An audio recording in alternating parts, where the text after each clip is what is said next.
Hello everyone and welcome to this newest edition of Adeptus Podcastus. This is Remake from 40k Theories alongside Michael from Tactica Imperialis and EgoQueenAlexis, and joining us this week are special guests Snipe and Wib. So firstly, how is everyone doing today? Oh, alright, I guess. Yeah, we're doing okay. How are you guys? Pretty good, thank you. I am in a really good mood. We can tell. It's to do with that present, isn't it? It is due to that fan's present. Mod you. Okay, so I just have to say this right off the bat. The thing that was also in the box was the third-party Celestine, the one that looks really, really, really nice. What company is it from? Wargame exclusive, was it? Maybe? Grim Grinskull? Oh yeah, that's a subsidiary, I think, yeah. Yeah, their Celestine, it's phenomenal looking, and that was sent to me along with a very, very special gift. And before we jump into anything, I need to hear Michael's reaction. Michael, check your Skype. Fair enough. That's it. I know she wants some massive reaction out of me, so I'm not going to give it to her. Oh, come on. This is funny. Here, I'll post it to Skype and Wolf can see. Let's see. There we go. Oh, that's beautiful. It's a shame. Now, keep in mind, I fucking hate Magnus. No, he's a complete fucking ass. But oh my gosh. But to be fair, who would not want something that beautiful? I'm going to be honest. Why don't our fans ever send us body pillows? We need to get better fans. Well, you guys are welcome into my Discord where it's... This shit just happened. You need to find the most heretical place on the internet that makes 4chan look tame by comparison. My Discord. The question is, does Zegram know about this yet? Oh, I God, don't think he not. does. Now, for those of you who can't see this, obviously, I'm assuming you're putting it this is on a Twitch. Magnus body pillow. One of my fans went out of his way to find the TTS Magnus picture in a high enough resolution to put onto a body pillow. And it is glorious. It is, and it's really comfy. It's so good. It has to be heretical. Yeah, that's it. I'm a slogan person. Hit me up. All That's what I do. it needs Enough now is a of little that. voice box inside with Zegram quotes. We're trying to find a soundboard for it. Oh boy. Well, I've got a quote of him doing an impression of Kermit the Frog, if that helps. Yes. What? And this Oh, podcast, Don't everybody. ask me why I did an impression of Kermit the Frog, also Kermit the Red, as he called it. Oh dear. He does a good impression, in fairness. It's scary. All right, we actually ready to move on to the podcast? Probably for the best. Started. I thought that this audio-only thing was improved by talking about a visual thing.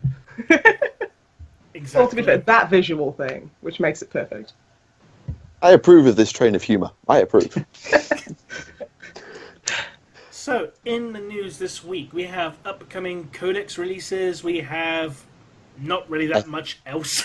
We've got the codices, we've got FAQs, we've got some stuff from Forge World, and just today, actually, we got the announcement of the Only War or Open War cards, which are basically a quick scenario generator for open play if you don't want to use matched, which is actually pretty good. I watched the little preview video, and basically it's 5 little mini decks within the big deck, and you draw a quick scenario, a deployment map, a random effect, so sort of like a 40k twist. If you're playing imbalanced power, you draw an advantage card called a ruse for one player who's got less power, and if it's twice as much power, then you can draw what's called a sudden death card, which is basically an instant win condition.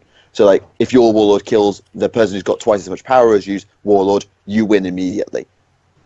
Now, I could see those being played in like Apocalypse. Like each table would have that. Yeah, I imagine actually in Aside tournaments it from the might... deployment. Maybe. But yeah, I can see that really working because it allows open play tournaments to go really, really fast without having to come up with lots of custom scenarios, which, by the way, is still a great idea because I've been playing narrative play, and narrative play, while I haven't got into full depth, is brilliant. I really enjoy narrative play.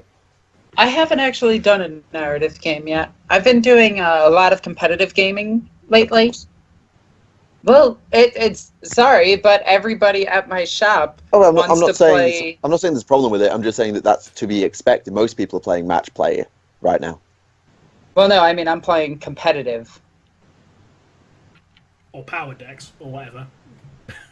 Yeah, like I'm flat out playing to win because we're preparing for a tournament. Like bringing 5 nights to a casual game.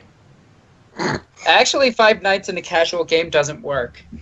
Yeah, I get the feeling that low number armies are actually. I'm not going to say they're going to suffer this edition, but particularly they're not where they used to be. Like an all-night army will not work because they can't just take swathes of stuff off the board the same way. True, that is true. No, but in my most recent game, I one-shotted a Wraith Knight. And you can do that. Well, in all fairness, I had a Warhound to do it. And in other news, Ben Kingsley's getting a miniature. Also known as Armon, Magister of the Thousand Suns and Equerry to Magnus the Red. Yeah, I actually didn't know this guy came out, and I've just pulled it up. And yeah. I've seen the miniature a while ago. Actually, I think I saw it like when they were just releasing like Magnus. They've released the unpainted version. They put the painted version up for pre-order today. That they did, yes. And it actually looks really nice, even though his beard makes him look very Skaven-y. Yeah, I get that. And we also have that global campaign thing going on. Yeah, is it Fate of Konor that they call it? What's it called? Fate of Konor. Yeah, that's the one. And my store will be participating in that with our 0 actual players. I'm not sure what we're doing yet. Oh, and sorry. I hate having a college town store. So quickly going back to Skaven, I just found what's coming out for Blood Bowl. There's a very, very fat Skaven model coming out. Is it a rat? Oh god, yeah. Oh, hello. Literally just a fat bastard Skaven. Yeah, Glart Smash Rep. You were right. Yeah. Oh, he's a lovely boy. He's a beautiful big boy. Oh, he's lovely. He ate all the pies. Yeah, He's going to get so those chants on lovely. the football field. They're going to go, "Who ate all the pies? You fat bastard! You rat bastard!" I will play Blood Bowl when the Water Boy comes out. You want a model of Adam Sandler? I would love a model of Adam Sandler. just hanging out on. Yeah, that makes sense. I like that. That would be amazing. And what else is in the news this week? Honestly, the FAQs? Oh yeah, the FAQs, which did fix Celestine to being 1 per army and made it so that acts of faith cannot be performed on things without the act of faith rule. They cleared up the wording on that. Yeah, they also, the things that I'm particularly looking at is they've fixed some of the wording on the custom force field, so that now only affects orc units because apparently it was badly worded to affect everybody. Yeah, but that was affecting everybody in previous editions as well. Well, they fixed it now. They've also fixed Gazkul's rules as well. They've fixed the Montcart and Kauyon rule, so it's now once per game, not once per commander per game. And they've also completely neutered shield drones because Savior Protocols now inflicts mortal wounds. So shield drones. My favorite thing is how they're treating the Tau right now. And Michael, I mean no disrespect against you, but they suck this edition. They are garbage. Now, you see, if I had said that 2 weeks ago, people would call me salty. I did say that 2 weeks ago, and your people comments called you called me salty. Exactly. So now you're saying it. Am I allowed to say it? They Yes. suck. Well, no, quite literally. I had Sisters of Battle with Space Marine allies, okay? Versus 2,000 points of Commander Farsight bomb, essentially, but without that actually existing. It was a whole bunch of XV-88s with a whole bunch of drones in front of them, Broadside. and everything else was deep striking. Yep. Standard I Farsight bomb. was That's going what I would do. first because I had a Storm Raven with a Dreadnought and Terminators in it. Storm Raven, Dreadnought, Terminators. Dominions, repressor, Canoness with another squad, didn't matter. First turn, I rocketed all the way across the board because I have a 2-foot fucking movement. Because the Dominions do get the scout movement, and they grant that scout movement to the vehicle that they're riding in, so long as it is dedicated transport. So, take line, the vehicle moves 36 inches. The Dominions all had flamethrowers. The repressors have 6 axes. Whoa, slow down. And I know where this story ends, so if you've boosted up the board, how the hell did you do any damage with said Dominions? Because you can't shoot out of a transport. But you can shoot out of a repressor because it has 6 fire points. I thought fire points weren't. Oh, fire points are a thing. Yeah, it's just I'm used to working with They're open top just vehicles. rare. Yeah, because I've got all open top vehicles in Orcs, and Devilfishes never had fire points, so I forgot fire points were a thing. Yeah, so I actually just drove up and I shot everything that he had off of his field and killed him turn 1 before another battlesuit hit the field. Can I just? I know obviously you're right on that maybe, but they do say in the rulebook specifically that at the end of the turn you have nothing, or the end of the battle round you have nothing, because that's important as to whether you actually tabled. It was the end of the battle round. How? At The that end of the point? battle round is the end of is after both players have taken a turn. So how could a battlesuit not have hit the ground? A battle round is when both players have taken a turn. I think he seized. I'm not sure. I don't have Well, that if he game. seized, he'd have dropped a battlesuit onto the ground. No way would you hold your entire army back that early, particularly if you know that that's what sisters can do. Because let's be honest, your opponents are not stupid. This was also an unfamiliar player with sisters because nobody knows how to handle them right now because nobody has ever played against them. Which is why you ask, because that's common bloody sense. Anyway, beside the point. So, unless it was the end of the battle round, I don't know if that is an official. I think I killed everything he had on the field that we just picked up. So I think I did forget that, or we both forgot that. So that might have been my bad, but at the same time, there was not much room for him to deploy. Yeah, I'm not going to say it was messy and you hadn't already pretty much won, but it wasn't a turn 1 table, technically. Yeah. So Remlace, have you played yet? No, I haven't yet. Damn it, walk down to your local store, which is like 2 hours away from you, and go play. I'm not travelling all the way to bloody Birmingham.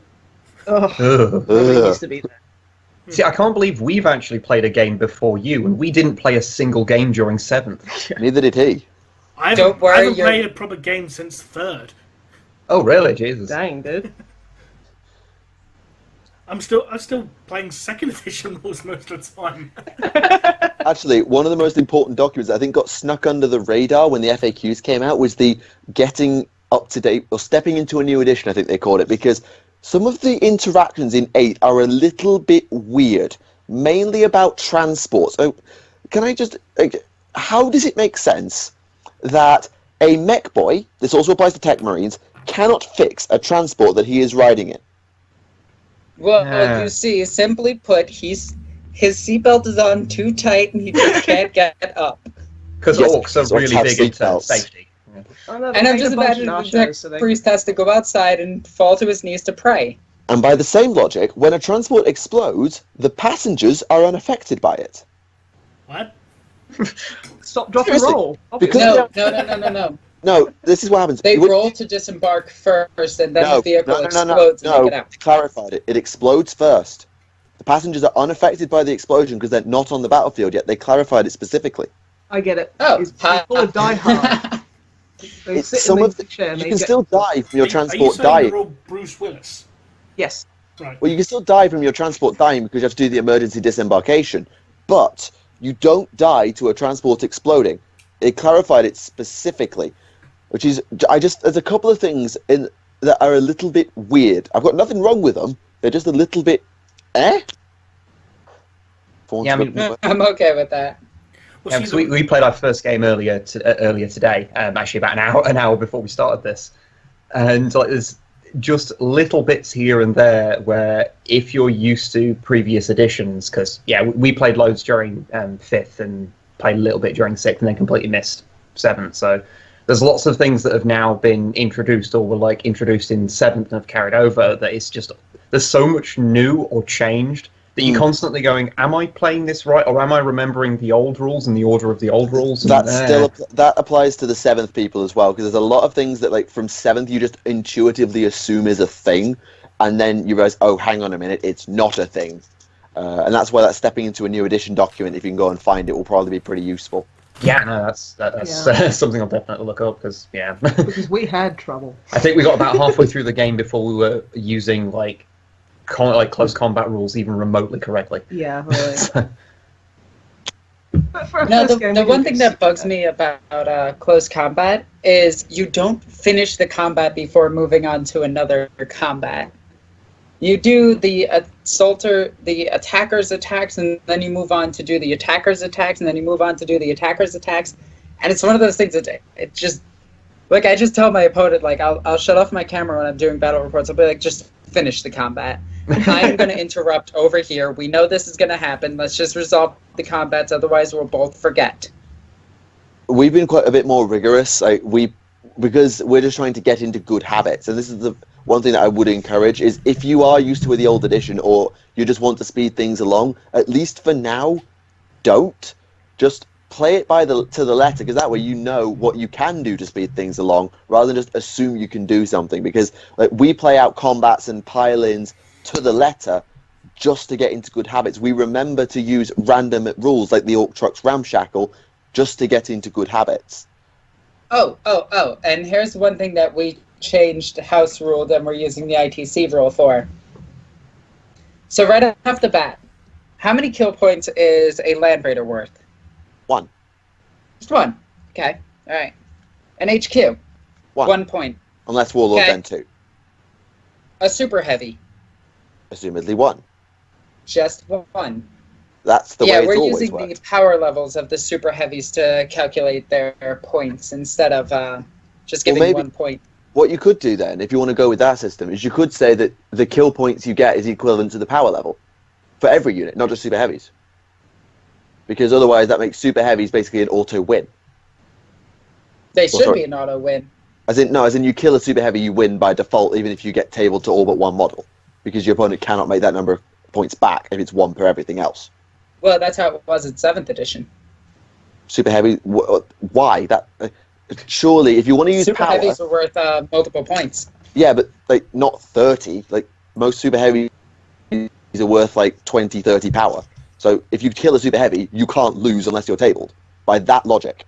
So surely you should use everything's power as the kill. Well, I mean, apply that system. if I'm fielding my Warhound and I'm downing other Super Heavies in one shot, I'm definitely going to be making back my points. That making back your points isn't the argument. The argument is, let's say, for the sake of argument, that I bring an entire army and I kill your Warhound. How many power is your Warhound? I think it's only 15 or something like that. It can't be 15. A Gorkanaut is 19. It's not 15.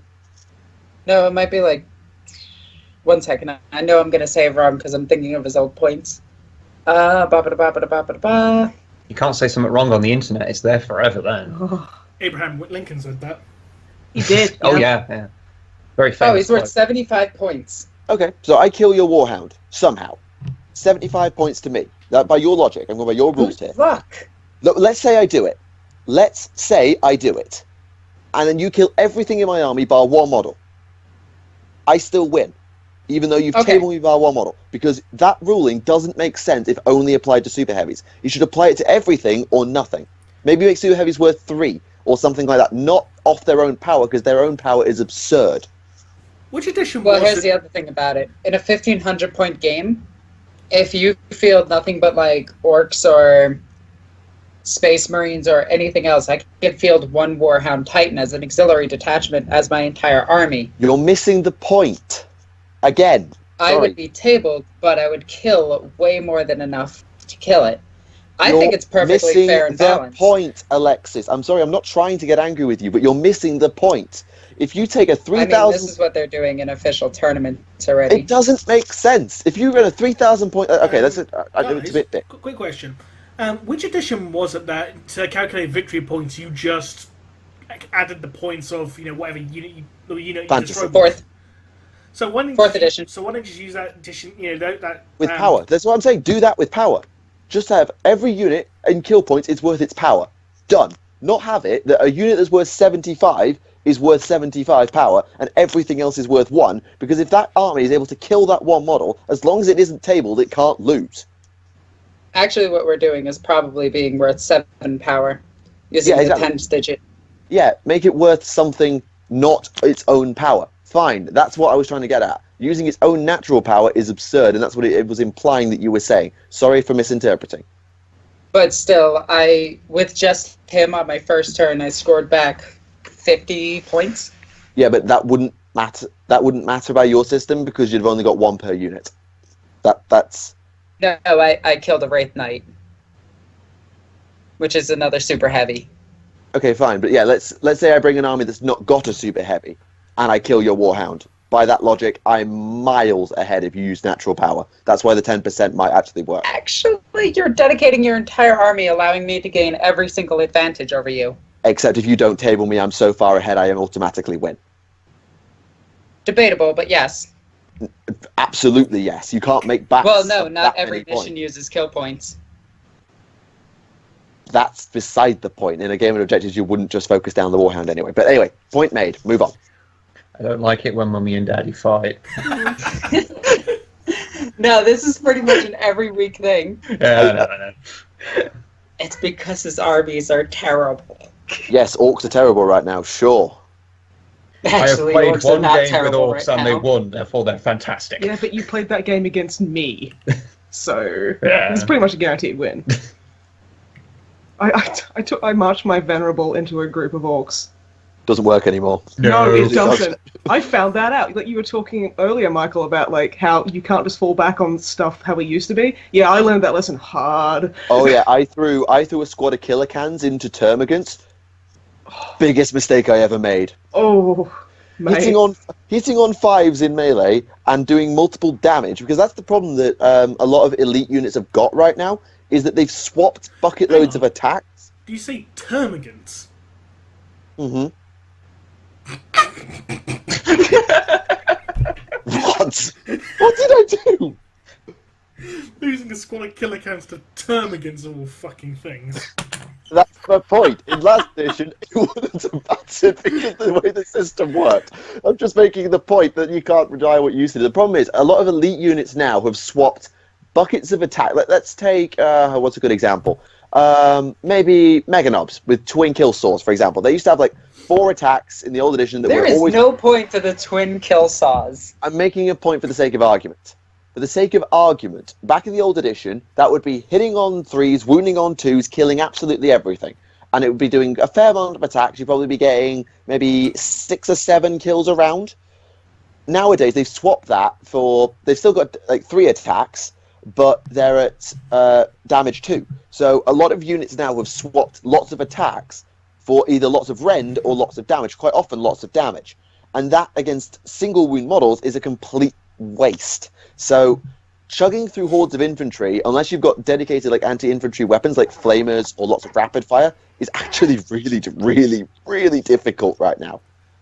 I kind of feel like the history of 40k is a long series of walkers especially being constantly nerfed and then buffed. Just to ruin your army every other edition. Listen, walkers are good now right now. Walkers are good right now, it's just they can't deal with hordes like they used to do. Did you see how good the land speeders are? No, but I think you're Dual going to heavy flamethrowers moving 14 to 16 inches, taking no penalties for heavy flamers, and having 6 or 7 wounds. Well, Orc trucks have got the transport capacity of 12, and despite being the flimsiest vehicle in existence, have got 10 wounds and a 4-up save and toughness 6. Wait, I thought the Tetra was the weakest vehicle in the game. Well, it is, yes, but characteristically, Orc trucks and war buggies and stuff were the flimsiest thing on the planet. And even my war buggies now have got toughness 5, 5 wounds, and a 4-up save. They're not nothing. It's weird to see a war buggy not just die in a single round I to know. bolter fire. Like, No, 'cause I'm just used to the that craziest thing. The craziest thing to me is watching a rhino tank a las cannon shot. That takes some getting used to. It's just like, zap, boom, it's still alive. Wait, why? Yeah, I'm honestly not sure how, like, I'm not sure how I feel about the new way vehicles work, because, yeah, on the one hand, they're, like, super vulnerable to certain attacks that you wouldn't expect them to be vulnerable to, but, yeah, that sometimes something really basic will just tank las cannon shots. Like a why they're grot not. punching it? Yeah, Yeah, like, yeah, small arms, actually. I think, actually, there may be an argument, and correct me if I'm wrong, there's an argument here that as long as your opponent's army doesn't have toughness 8, there is no reason not to just spam small arms. Like Melter and Plasma are probably as high as you need to go for most things. Because, in terms of dealing with vehicles... Funny you say that. I've actually, with my Sisters of Battle, I went full Melta last edition, and I was like, Meltas are the way to go. This edition, it doesn't matter what I'm shooting against. I want a flamethrower to hit it. Yeah, I don't want a Meltagun anymore. A Meltagun can deal multiple wounds, yes, and deal it easier, but the flamethrower can deal multiple shots. Yeah, I'm in a similar position because I'm thinking about what I call DACA orcs, which is basically everything has a big-ass gun. And my friend who thinks about mech guns and flash kits and that sort of thing. Flash kits are insane, by the way. Coming on to that. And I'm thinking about it, I want shooter boys in trucks, I want burner boys in trucks, I want flash kits in battle wagons, teched out with big shooters. I don't want anything, like rocket launchers are the biggest gun I'm going to take. I'm not going to take mech guns, I'm not going to take kill cannons, because kill cannons suck right now. I'm not going to take anything big, I'm just going to go with mass small arms, because if it's not toughness 8, I'm wooding it on 5s. How is the shock attack gun now? Terrible, because Orc ballistic skill. Orc ballistic skill is terrible. 2d6 shots hitting on 5s, average of 7, that's 2 hits! 2!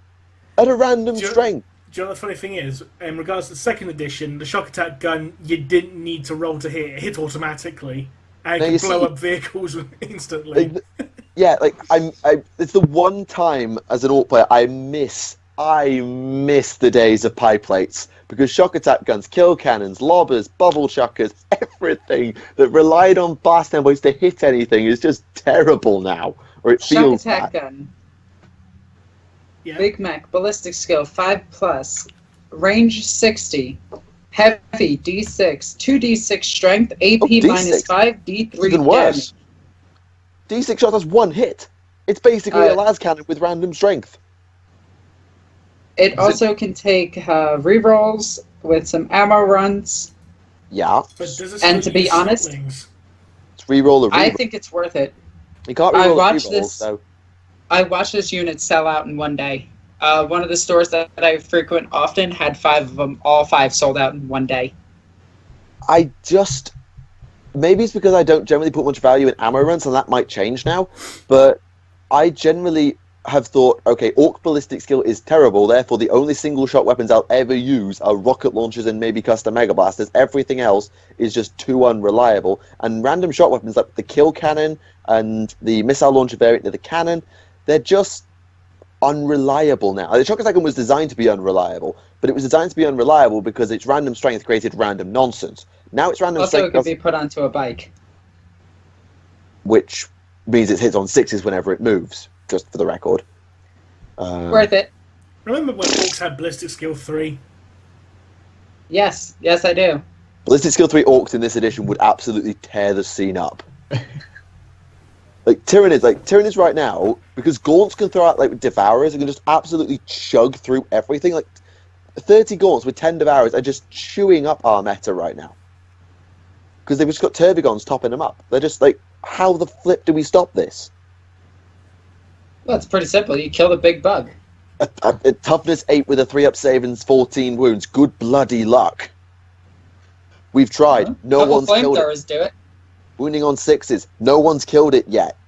How have you not killed it? Mainly because everything.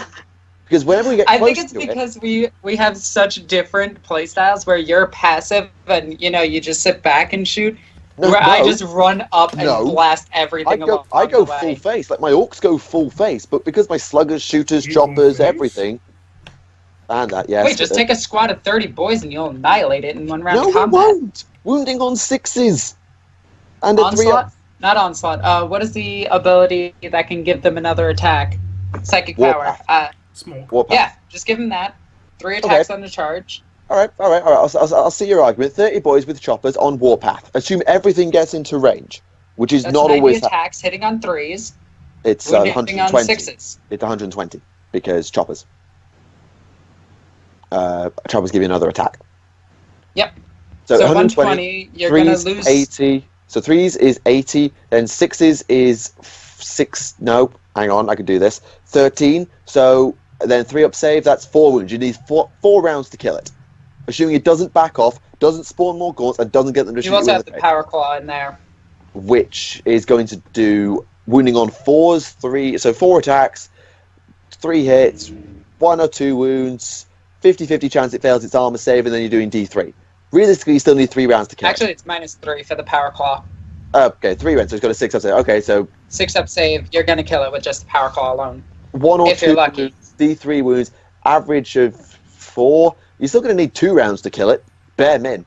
And a partridge in a Then pear you tree. shoot it first. Or you wait until your next turn, you stay in combat, and you fire at it with If pistols. if I charged it, it's backed off, spawned 10 gaunts with devourers, and they've shot me in the face. That happens, trust me. Well, yes, I run Tyranids. I have 5 of them. Yeah, I'm just saying, yes, your maths work, but because of the retreat mechanic and everything else, it's not as easy a thing. And also getting 30 boys across the board just does not happen. Wait, 30 boys across the board is turn 1. Weird Assuming boy, you have- teleport, go. Yes, and then your Assault. weird boy's out of range to cast it because they only cast 1 power, so that means you need 2 weird boys at HQ slot.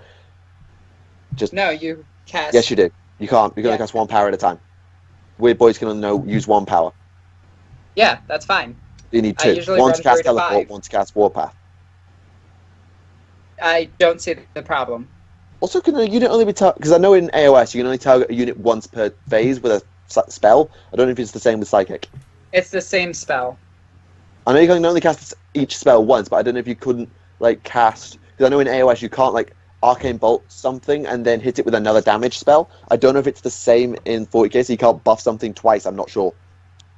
Well, you're buffing them once and teleporting them. That's still 2 spells on the same unit. That's what I'm getting. I don't know if Yeah, that's legal. you can't use the same spell on the same unit. You can't use the same spell. Period. Actually, you can. You can smite Oh. a unit. Maybe Smite doesn't apply the same, but you can't cast the same discipline spell twice. But I didn't know if it's like in AOS where a unit can only be the target of a psychic power once per phase. That's what I wasn't sure about. Also, Snipe and Wib are here. Hello. Yeah, sorry. Hi. Sorry, me and Alexis get into arguing every episode, and it probably annoys the Well, see, audience. Michael's not a tournament player, and I am, so I sit back and watch all of this stuff happen day to day, and yeah. See, honestly, we just play video games, so we're just sitting here and hoping no one notices we don't know what we're talking about. We're just sick of that dinosaur prejudice. Mhm. Terrible. We shan't stand for it. No, that's all. Oh yes, Thankless Reach came out this week. The DLC for it, you mean? Yeah, I just saw that. I might get it. We played Sanctus Reach a few months back. Yeah, I think Um, so. It I was, know it's like a garbage game, isn't it? yeah, Most 40k video games are, in fairness. Yeah. especially these days. It's a sad truth. Don't deny it. Yeah, since THQ's gone down, it's all hope is lost, really. Because what was the last properly good 40k video game that came out that didn't piss most of the fan base off? Oh, Space Left Marine? 4 Dead. No, I'm not kidding. Left 4 Dead with the Deathwing mod is better than Deathwing. Well, it definitely runs better and it's better put together. yeah. God, that game just wants to kill my computer. It hates it so much. Yeah. Yeah, I have a computer that can handle Arc on Epic. It can't handle Deathwing. Yeah, it's so badly optimized. I mean, what really bugs me is that there are certain elements of that game that are so perfect. Like, I really like the atmosphere is beautiful in that the game. atmosphere, the scale. I like the little bits of decoration. And you actually feel like you're walking. I know Yeah. that's something weird to say, but THQ's Space Marine caught that perfectly with the Space Marine running. You had weight. You felt the weight. Super thumpy. Yeah. The Terminators, they have their weight, they have their momentum, and they feel good in the game. But Like, all the variants and enemies you never noticed because you were too busy holding the trigger button. Yeah. Can't we just It was get, like, oh, I think that one shoots acid. can't we just Oh, get well. can't we just get a HD remaster of Vengeance of the Blood Angels or, Chaos Gate? The good ones. I mean, yeah, probably the last game that didn't piss everybody off was probably Space Marine. Oh, that was a good game. That I mean, it was a would have good pissed game. So good. it would have pissed everyone off if the sequels had come out. Because did you hear about what they were going to do with those? That sounded awesome on Yeah, paper. get to make your own chapter and go renegade and shit. Yeah, that was going to be awesome. Yep. But I meant that like the way they were talking about it, you kind of sat there and went, people who are super, super into every video game being exactly lore accurate are going to get really pissed off with this. Now, I don't care because it's a video game, you have to change things in a different medium, but, I was kind of reading that and going like, I want to play this, but I know a lot of people that get really angry about this. Let's be Well, honest. even the lore isn't consistent from book to book. Oh, yeah, yeah. And plus, we all know that when people make their own chapters, they'll just go and make Angry Marines anyway. Oh, well, yeah. Yeah, but I guess that's like drawing a dick on something. That's just what everyone goes to first. Pretty much. I've got to bring the tone down. I'm sorry. That's No, what- you're perfectly fine. You'll be But no, punished yes, later. Okay, that's fair. Oh I wait, can no, another game that didn't piss off everybody. Dawn of War Ultimate Apocalypse. That's not official, doesn't count. Also I know. older than, but I like also that I'm older naming than Space unofficial Marine, isn't games it? that are better. Yeah, it is. The Ultimate Apocalypse edition is, I think, the most requested thing for our channel. Like, the single most. We haven't done a video of just Soulstorm on its own, but we just keep getting asked, and I think we started joking about it, of saying, look, we'll get to it at some point, just every time you ask from now on, we delay it by 3 months. Oh, I wonder what actually else we did could put apply Ultimate this logic Apocalypse- to. I put Ultimate Apocalypse on my channel for a little bit, and then my channel got flagged. Oh, really? I was like, wait, what? What's going on? Did the mod author have a go at you or something? Yeah. No, the mod guy loves me. He wants me to be a voice actor for him. Nice. And So I was what just like, wait, what happened? And apparently it was because of the music soundtrack. Oh, That's why I've always turned down pretty much the music off in all my game playthroughs. yeah, it's really annoying, Because- especially because it does mess with the experience. But that's Do you know- just something you got to funny do because thing YouTube's is- busted. When I originally started playing Dawn of War, this was like over a year ago now, the music got flagged as belonging to Fallout 3, which was really weird. And it was an automatic flagging as well. Yeah, just that's seems to what got mine uploaded. was. It was an automatic flagging. Huh. I mean, I'm not an expert on mixing and stuff, but could you not route it to play through your headphones and not be recorded? Is there a way to mix it to do that? Oh, I'm not totally, an expert. Yeah, you can I absolutely mean, do what that. I do now is I just shut off the music and play royalty-free music Yeah. at really low volumes. So Yeah, that's really the only thing you can do, unfortunately. Just get I mean, you something can end up acapella. in... You can end up in the awkward situation that we have. Our regular videos we do, because we do full Let's Plays of games, but we do these kind of short edited things that are like 10 minutes long, that are like an hour's worth of like playthrough condensed to the parts where we're funny, or at least what we I think would is do funny. that, but I'd have to delete the entire video. But so we do these, and a while back we just decided to start putting music behind that, because aside from helping kind of tie these hard cuts together and sort of thematically make them work, but it also means that sections of games that do have like licensed music in them, we didn't have to worry about, because it was just, well, we won't use the audio from the game there. So, I mean, that's the thing. Like, half of YouTube is just figuring out ways around it. I mean, I started like a side channel a couple of months back where I like did little reviews of sci-fi shows, and it turns out it's impossible to get Space 1999 footage onto YouTube. Oh yeah, I heard about that. Yeah. You just can't. And Wait, I that's tried. like Nintendo footage. It just no. Yeah, if it's anything to do with Nintendo, just don't even It's bother not, though. trying. It's not Nintendo, though, is it? No, it's this really old, It's weird 70s TV show. 70s TV show. Yeah, like, TV shows are apparently really weird with copyright. Like, I was thinking, like, yeah, I want to do a review of Biker Mice from Mars because I'm just like that. And I was like, oh, wait, no, Whoa, that whoa, will get whoa, whoa. What show? Biker mice from Mars. And then after that, you got to do Samurai Pizza Cats. I never watched that, honestly. Oh my god. I've never heard a bad thing about it though. Well, you've not listened hard enough then. Wow. I watched it. It's terrible. It is terrible, but it's good. It's like Big Bad Beetleborgs. Oh my god. Samurai Pizza Cats is bad, but it's so bad it's actually watchable. It's because you just sit there and you go like, what the fuck is this shit? It's Samurai Pizza Cats. Oh, my God. I've always meant to rewatch Street Sharks. Oh god. Okay, the only show that's worth rewatching that actually got better with age, Gargoyles. Gargoyles, absolutely. That was amazing. That had like so many like Star Trek actors in there. Oh as yeah, well. it did. Yeah, like Literally half the everyone cast. except apart from Patrick Stewart, everyone else was in it. Yeah, Yeah. pretty much. It's like, how can that ever be a bad show? Yeah, Like, no. it's Star Trek with gargoyles.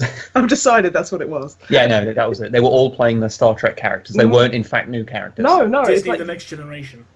yeah, exactly. Yeah, Jonathan I'm okay Frakes with is this. Riker. Yeah. That he's literally him. He's the Riker gargoyle. Everyone knows that. Yeah. He can't sit down properly. Yeah. He has sex with everything. It's a really adult show looking back. Actually. Yeah. It was awesome, that show. Oh god, I remember I watched some Batman the Animated Series recently. That's sick, that is. Perfect. I love that show so much. I remember like watching it, like the Joker and Batman having a fight on top of a train, and like he punches Batman in the face and like he bleeds, and I'm like, oh my god, you just wouldn't get that nowadays because I'm old as hell. So I'm like, oh, nowadays we don't get blood in our cartoons. Yeah, but in fairness, in modern cartoons, we actually get stories and definitely. character arcs. Yeah, so, definitely. it's swings and roundabouts. And a lot more sexual content. Hmm. The best thing about the animated series of Batman was that one episode where this place blows up Joker's there. Harley Quinn's like, Puddin', and Batman's like, well, he is now. It's like, wow, dude, sensitivity. Or one of my favorite episodes was when Harley Quinn was down with Batman. Batman was out, and Joker's like flying away in an airplane, and he goes, she goes, what about the babies, meaning her two pet hyenas? And Joker's just like, no, forget them. They're not important. And she like gets pissed off and shoots him down with a fucking machine gun. It is amazing. Oh, I do love that so much. I do like my favorite episode. I think is probably the one where Harley goes straight, and she's like, I'm not gonna be a criminal anymore, and she really tries, and but everyone just keeps pissing her off and being a complete bastard to her, and then she just she can't hack it, and then she's all sad. That episode has my favorite line ever. She sees Bruce Wayne, picks up a mannequin and goes, I'm armed. Yeah. And she literally has an arm in her hand. It's perfection, honestly. Writing does not get better. It is the finest joke that was ever put into film, and we will never beat it. No, and you know what? That's okay. That's fine. I like how I'm sorry, but the greatest joke ever put to film has to come from that god-awful live-action Street Fighter movie with Jean-Claude Van Damme in it. I think you mean perfect Street Fighter movie, That one scene where they got perfect. the truck full of explosions going towards the camp, they're watching the TV, watching this truck, then Zane goes, quick, change the channel! Yes! I love how everyone just stops and looks at him. I love that movie so much. That movie is the stupidest, most perfect thing ever. And It that was happened so to be the bad. last thing Raul Julia did before he died. Yeah. Apparently he did it because his kids really, really fucking love Street Fighter, and they were like, you've totally got to do this. And he was like, yeah, alright. Even though he was very that's ill. killed me. It was so good. I think That my raises the Starship point of Troopers it. is getting a remake. what is sorry? Starship Troopers is getting a remake. Huh. You see, Who's like a proper directing remake. it? Because knowing it's probably going to be Michael Bay. Oh, yeah. Here we No. go. From what I heard, it's not Michael Bay. Thank fuck. I somehow... I think it's actually somebody who read Starship Troopers. Whoa, let's not go crazy there. Whew. So we Speaking won't of get which- Imperial Guard versus the Tyranids. Did anyone Actually- see Director who the, read one page. Did anyone Yeah. see the TV series, the CGI TV series? I Yeah. did. That It was was pretty good, awful, actually. but good. It was Really? alright. It wasn't that bad. It was better than most of those kind of... It was better like, than the Starship Trooper Yeah. movie. I don't know. I Okay, quite you like can't. it. You cannot shit on the first Starship Troopers movie. No, but I can shit on the second, third, and fourth one. Oh, those are awful. Those are garbage. I saw one where it was basically half of it was just like naked women, which is like that's fine, but maybe not on a Starship Troopers movie. Yeah, that was the second one, wasn't it? Yeah, when they were like, oh yeah, there's a bug telepathically in my brain, and here is my boobs.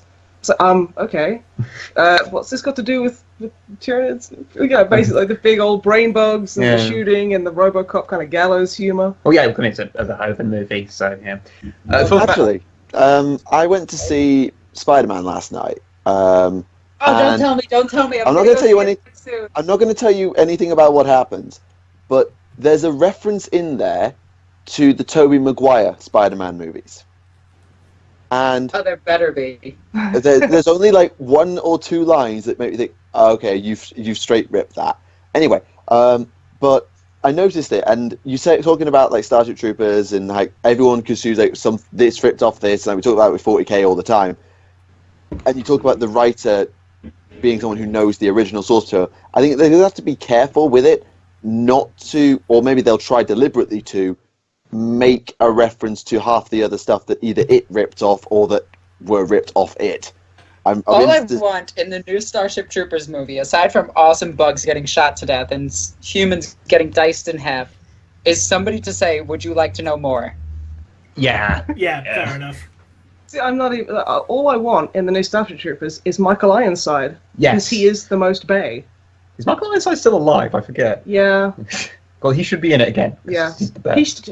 He's Sam Fisher, for God's sake. And he was in the next Karate Kid. He was Sam Fisher. He got replaced by a new younger person who could do the mocap. That didn't happen, funnily enough. That's completely wrong. Okay, I guess I'm wrong. Yeah, you're wrong, sorry. Yeah. I guess I'm wrong Their by knowing the relationship truth. sounds a lot like me and Michael. You're wrong. Well, I mean, he is wrong, so, someone's going to point it out. Well, we are married, so it's pretty much your job to point out that I'm wrong. I signed a contract. That's Michael, we can't be married. I'm sorry. I was trying to dig myself out of that hole pretty deep. Don't worry, I've read the I fan don't fiction. like Xenos. You guys are weird, especially fish people. So, Alexis, when are you and Michael going to read the fan fiction? What? Yeah, someone sent me fan fiction of you two. Oh, I heard about Yeah, that. because it didn't exist. Oh. You're welcome. Please tell me. See it. I don't it's like- want to know. Tell me it's like a 100k slow burn coffee shop AU. Please. I'll just say this. It's Oh, very messy. if you're gonna do fan fiction, at least make it canon.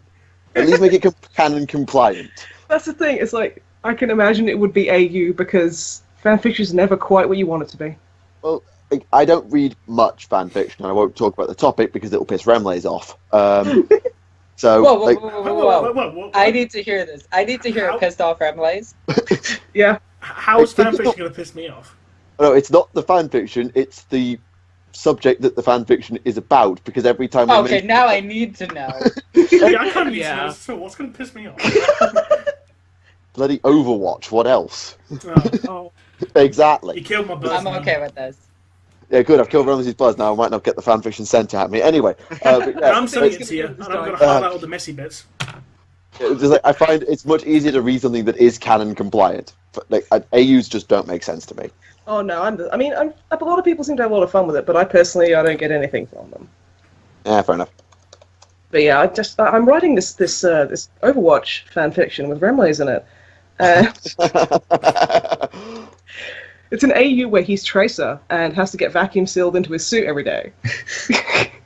He's just died. I've killed him. Right. Well, You actually, can't see the expression on my face right now, but This is a damn dinosaur skull there. yeah, I still remember. He's just drawn an looking up- angry face on the front of it. I still remember looking up Exodus from the Alpha Legion and finding out how his weapon worked, and then just said, "Remlays, close your ears. He's got Widowmaker's gun." bastards. Well, seriously, it is. It's a submachine gun that's also a sniper rifle. Just saying, and that's canon. Actually, it's older canon than Overwatch, so Is yeah. Is it canon in the way that there was a bug with Widowmaker's gun, so when she zoomed in, her butt got bigger? What? That was a bug. Yeah, she'd zoom in and her butt would be like... and just get bigger. It wasn't like extreme. It was just a minor weird rigging error, wasn't it? Yeah, but it was. Oh, I hope that's canon. Yeah, that's officially a thing. Yeah. Yeah, I'm beautiful. sure. Is it like I'm the Battlefield bug where someone just goes randomly gigantic? sure. Yeah. Oh, there are That's not a so bug, many. that's how war is, apparently. There are So so really- many weird bugs in video games. God. Like, who else remembers that glitch I found in Space Marine when I was fighting the invisible Grimskull? Oh God, yeah. Christ. I have That bad sounds memory. like fun. I love Space Marine, but I have bad memories because that's the game that killed my PS3. Dude. I was playing it for what must have been like the third or fourth time, and I was at the. I always remember exactly where I was.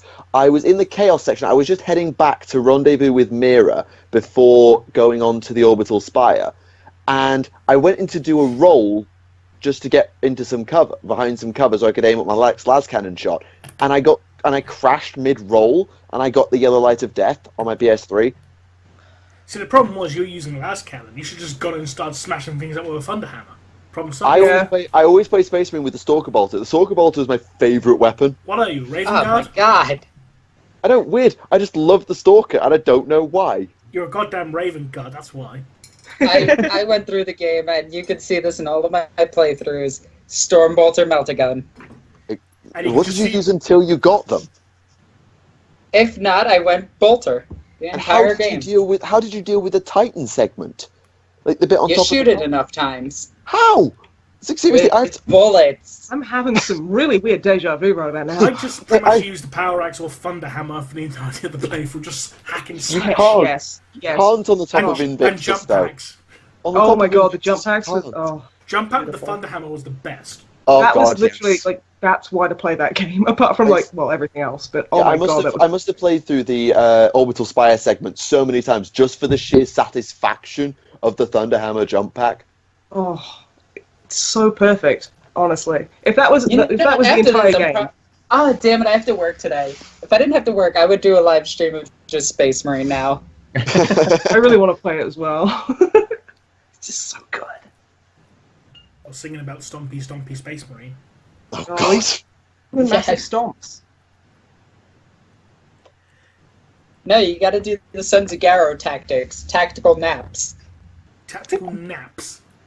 Yeah, it's when you die. I thought that was salamanders and Whenever- ants. No, whenever I know I'm about to die and there's no way of getting out of it, I just do a tactical roll and I try to die right there. Because you'll land in awkward positions. I gotta try that. That's perfect. Fair enough. You see, I have a problem with Space Marine because I played loads and loads of the multiplayer, but what I do is I would play it for like a week every like 4 months. So every time I played it, I'd be so out of practice that it'd take me till the end of the week to get back in practice again, and then I'd stop playing. And so I ended up, like I got to, I think I did eventually get like my character to max level, but it meant that I was always crap Yeah. because just the way that I was playing it, because it was. I didn't play so much of the multiplayer, but I always remember one. We were playing Exterminatus on Hab Center, I think, and we got to the Chaos Wave, the bonus wave, Yeah. and there were two of us, or two of the team, who were really good. Like, they were TAC Marines, they were using tactical versatility, they had all the good guns. There was me, I was like a semi-competent, and there was this like level 6 Assault Marine who died really, really fast. That sounds like it might have been me, actually. Anyway, the reason I remember it is because I died, and I thought, right, I'm just going to stay dead, because we need to build up the lives, and the two people that can actually do this are the Meltoplasma TAC Marines, who can probably get us through this eventually. So I went and got some dinner, and just ate it and watched the two of them play for a bit, until we got a life. And then the bloody Assault Marine just spawned. I was like, why? Why did you do that? Because now if one of those two dies, we're screwed. I don't remember how it ended because I had to go. Like, the game was still going by the time I had to leave, but it was like, I remember that game so well. I have all the DLC and we play Cast Assault. And I just go guardsman tackling. Yo, those guardsmen, they have balls of steel, I'll tell you that much. They see a squad of like 4 Chaos Space Marines, they freaking charge them. And I'm just like, Did they give these the guys guards are actually Orc AI? hurting me. Did they give the guards and the orcs AI, or did they like make their own AI for the guards to like sit back and hold the line and shoot? They have their own AI. Most of them sit back, but they will give covering fire to the commissars that come running at you with chainswords. And a couple of good hits with a chainsword will take you down. Fair enough. But one of the most satisfying things about the entire game was just wandering into a huge pile of grot and then just pressing the fuck you button over and over again. Oh, Yeah. Yes, it is. Actually, I know exactly which segment you're talking about. It's when you get the las cannon for the first time. You come out of the hab center and there's this open square that's just full of grots. And that is the perfect room to get the charge achievement, where you need to kill 10 enemies in one charge. And the amount of times I got 9, I was like, oh, for God's sake.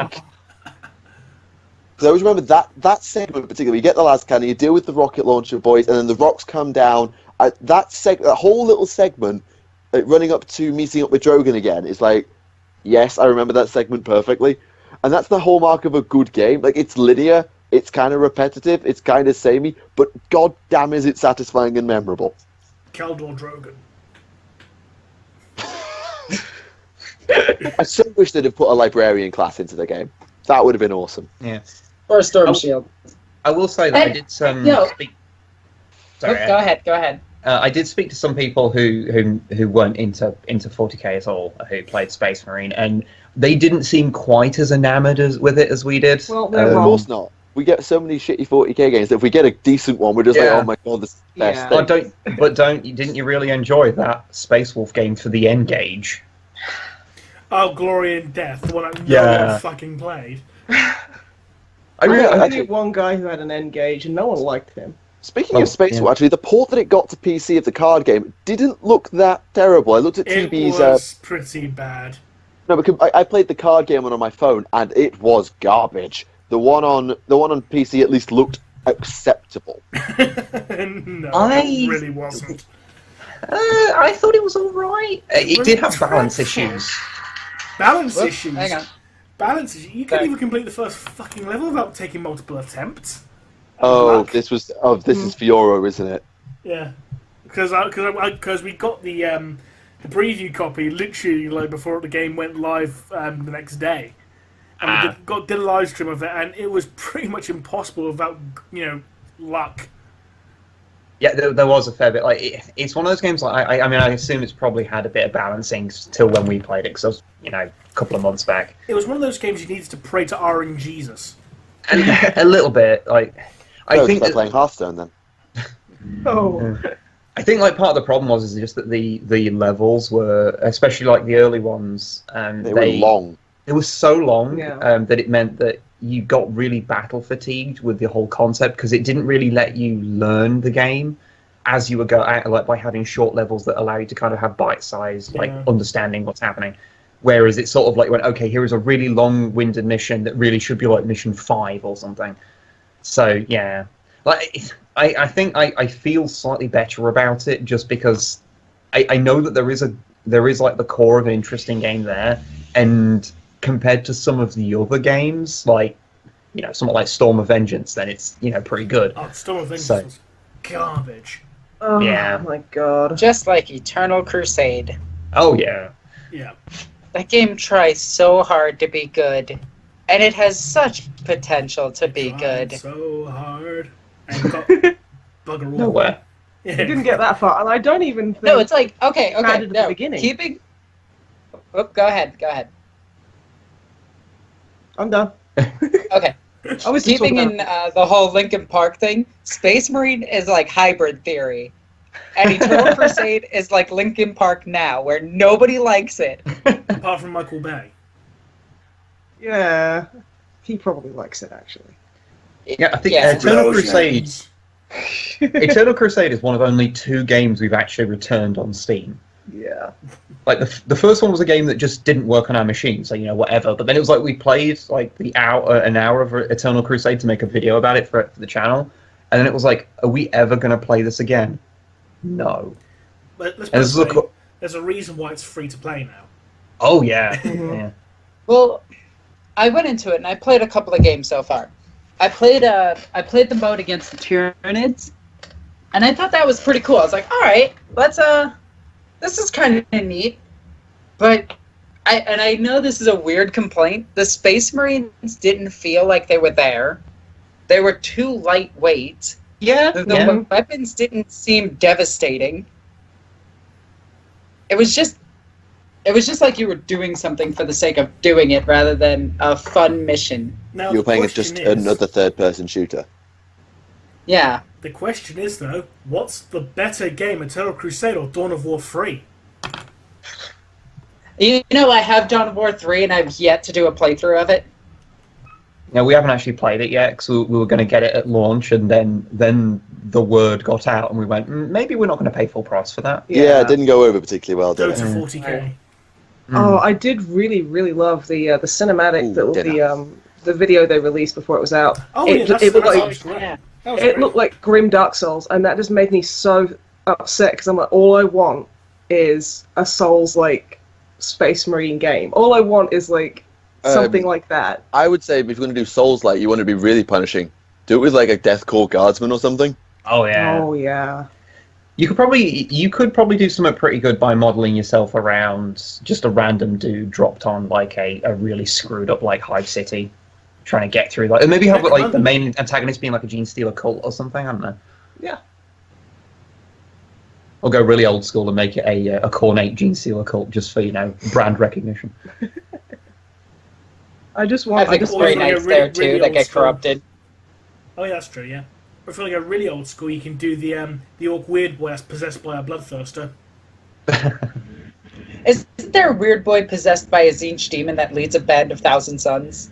It's not a weird boy; it's an Orc war boss, and yes, but he was dead, so it's just his corpse that was possessed. So wait. Oh, that's lame. That's not as cool then. Garshul the Destroyer from BloodQuest. Speaking of which, did anyone else see that issue of Warhammer Monthly where pretty much everyone's universe has got swapped? So you had like Ephrael Stern and the Blood Angels from BloodQuest and the crew from Titan all in Warhammer Fantasy. Then you had like Darkblade and like Balor in Warhammer 40,000. No. I did. That sounds like bad fan fiction. Well, Warhammer 40k's lore is bad fan fiction of its own lore. That's a fair point, actually. I always assumed If it you was don't bad believe me, fanfiction read of the Eve. Gathering Storm books. Yeah. The day Which I Alexis like, sitting on Gathering keep Storm is the in day that Khorne's realm freezes over.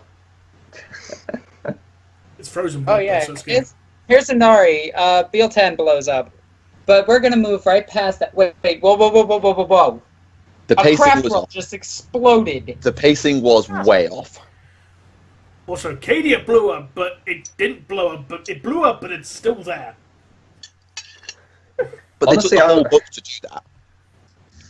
Honestly, I was just glad they started to move stuff on because being people Yeah, that same. hadn't really paid too much attention like for several years, and sort I of mean- like, oh well, when new stuff comes out, I guess I'll read up about it, but it's not going to, the setting's not going to change because it hasn't moved an inch in 20 years, so it's not going to do it now. And then suddenly I'm reading through like the 8th rulebook and go, oh, I probably should have been paying attention during Gathering Storm because stuff's apparently been happening. Yeah. Just a bit.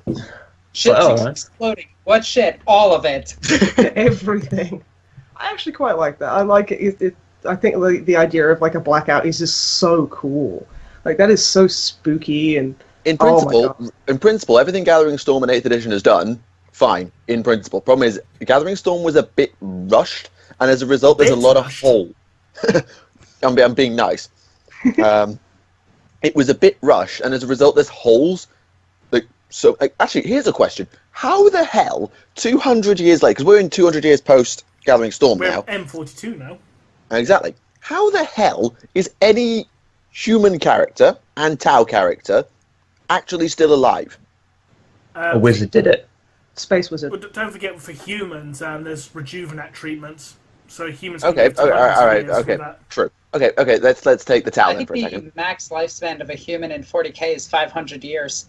Essentially. Fair enough. Okay, fine. So the humans we can justify. The thing is, Farsight's the oldest living Tau. As of M41 and Violos, he was 300, and that was only because of the Dawnblade. How is anybody in the Tau Empire still alive aside from him? They're robots. Well, you see, advanced AI. No, you see, the Warp did it. The Warp did it with robots. Well, you We see, haven't had that one. well, you see, it's hive ship sex. Yeah, see, right there. That's the perfect explanation. That is I the was actually deep lore. wondering that too, because Commissar Yarrick is still alive. Is but there he's anything just- that will finally kill him, though? Bad fan I'm pretty sure the orcs are just keeping his ass alive. Yeah. Is that because the orcs all believe that he's still out there? Oh god, he can't Also, die. Greyfax is still alive, and she went under no regenerative treatments.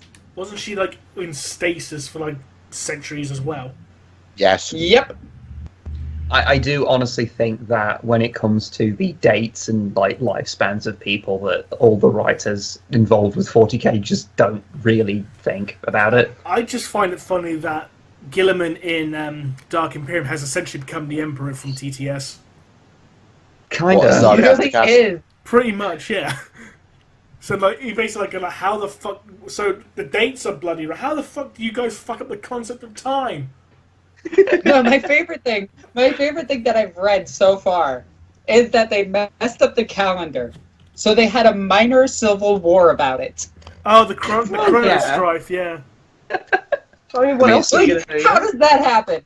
Hey, today's Friday. No, today's Tuesday. No, today's Friday, fuckface. No, it's Tuesday, you actually shitboard. Wednesday.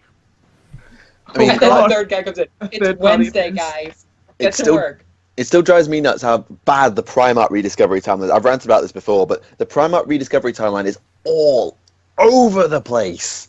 It's so bad. Like, they don't agree. The dates in the Horus Heresy book series, like Laurie, it was Laurie Gold, who's a pinch of salt advised, but the commonly accepted timeline of rediscovery for the Primarchs just does not stack up with the dates we've got from every other book. It just doesn't at all.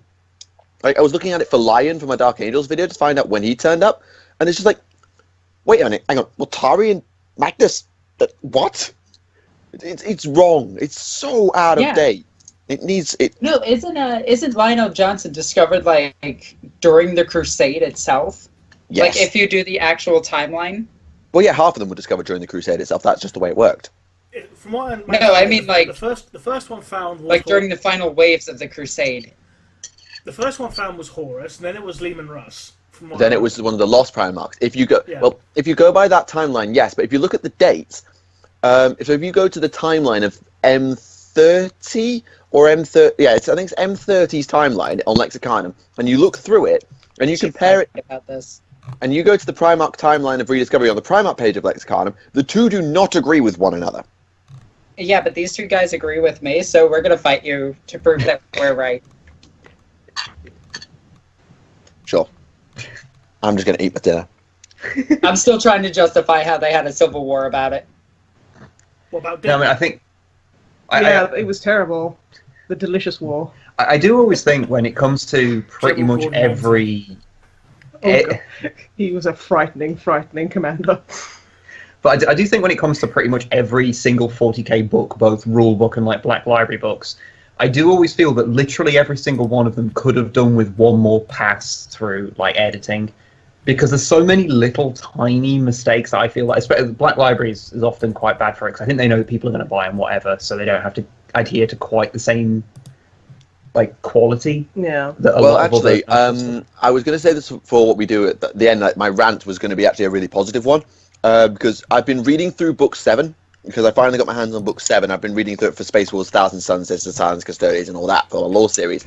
And oh my god, the attention to detail in that book. Like, I didn't appreciate it before because it wasn't my Legion, but reading through the Thousand Suns, like, I know exactly how I'm going to build my Legion now. Exactly. I know who all my leaders are. I know how they operated, why they operated the way they did. And I have Definitely ice heraldry. cream. not quite, but Unplayable. I- Literally I- unplayable. I don't like down to such minutiae that I hadn't really appreciated before. The Horus Heresy books are so good. Like, even if you don't play 30k, just buy them because the lore's so good. And plus, Like- you get a nice live-bound book. And that. What do you mean, and that? I'm not so fussed about aesthetics as I am about the content. And that. Can't take you anywhere. Anyway, should we do the questions or are we just going to keep rambling? Yes, question time, yes. Well, in the meantime, we'll discuss the Chaos God's favourite chefs. What? Yeah, so apparently someone's lined up yeah. celebrity chefs to the Chaos Gods. So, like, Gordon Ramsay would be Corn's chef.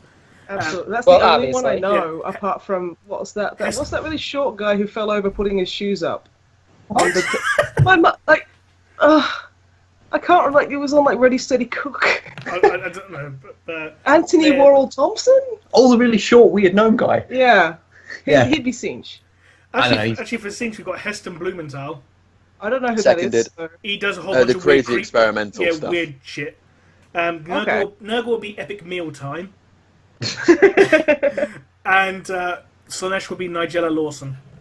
Oh, yes, totally. Oh dear. I have no idea who these people are. Nigella I know Lawson Epic Mealtime. is this ridiculously seductive and beautiful woman who was like, oh, and then you put the sauce in the spaghetti. And like, Oh wait, it wasn't made she really the one close. that they made fun of on South Park? Probably not. Is there anybody that they don't make fun of on South Park? I don't watch South Park, but just saying, don't they take the piss out of everybody? I think Yeah, it's a pretty good thing that if a person exists, they've probably been parodied on South Park Well, at some yeah. point in the last, how many years has that been going now? Well, didn't they do a 304. video on PewDiePie recently, or whatever? Yes, they actually had PewDiePie voice PewDiePie on it. Okay, that's kind of fun. Yeah, fair play. Anyway, question time. You got the questions, Alexis?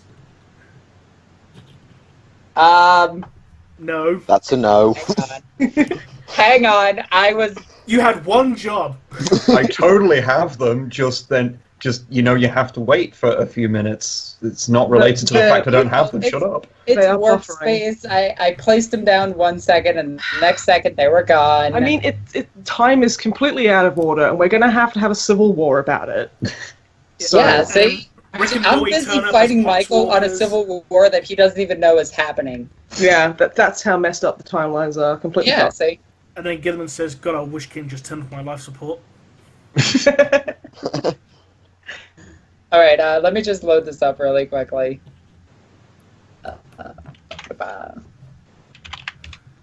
The more I look at Glart Smash Rip, the more I want to put him in my army as a wolfen. Really fat wolf. Yeah.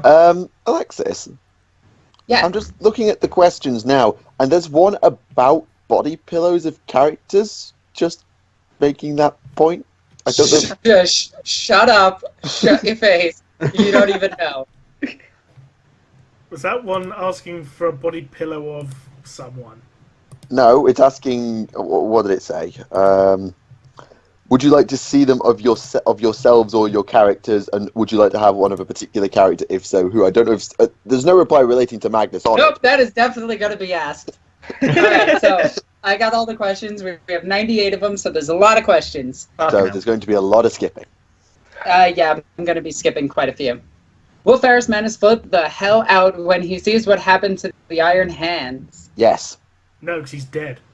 Yeah, there is that actually. If he were alive, yes. Aw, this one's cute. Will Lion and Luther ever get back together? Yes. No. I mean, Lion's story is basically the gay version of Sleeping Beauty. It'll be this year's greatest summer rom-com. Mm-hmm. Yeah, see? That's when, Or maybe- that's when Lion and Lehman get back together. Oh. You know, Question he for likes to be carried Alexis. men. Ooh, I like these. Why don't the sisters make their own versions of Grey Knights and Drago? They have. They got hunted down by the Inquisition. I think one of them is currently in the Black Library, if I'm not mistaken. What, Ephraim Stern? Yep. She's just peak How about performance. things- Wait, what was that? She's just peak performance. Mm-hmm. Yeah. How would things be if Russ ignored Horus and took Magnus to Terra? Well, the heresy probably would have never happened, or have The been heresy prevented. was already under way at that point. If we're being, it wasn't actually underway. It technically was, because I think because it's just at the point that the Emperor and Russ did know the timeline extent fight. of Horus's betrayal. And Well- at that point, that Horus, Fulgrim, Angron, Mortan basically all agreed, Magnus here is a dangerous wild card, we need to get rid of him. Oh, I thought that. Well, I know obviously Magnus warned the Emperor immediately after Davin. But then again, there's not that long between Davin and Istvan. It wasn't immediately after, because Magnus appeared to Horus in a dream at Davin, basically because he appeared as a red wolf, and Erebus was taking the form of Hasta Sejanus, and basically Magnus was saying, Horus, don't you get mixed up in this shit, or I'll tell Dad. Okay, I won't tell him. And then Nicaea happened. Magnus realizes the full extent of Horus' betrayal. Oh shit, we can't send astropathic messages because, conveniently, Ruin Storm, fuck it, Sorcerer's ability, oh fuck, there's a wall. Essentially. In the words of the great Zoran the Bear, fuck him. 40K Mario Kart? What? That's another question. What was? Would you guys play a 40K Mario Kart? They almost had it. It was called Gorkamorka. I would definitely play it, not gonna lie. Absolutely. Question for all. What would happen if Gazco would win the war against the Nids in the Octavius sector? Would that mean he would have been the second Beast of Rises, but 10 times worse, because Gorkamork wouldn't have sent their greatest champion to the sector if he hasn't.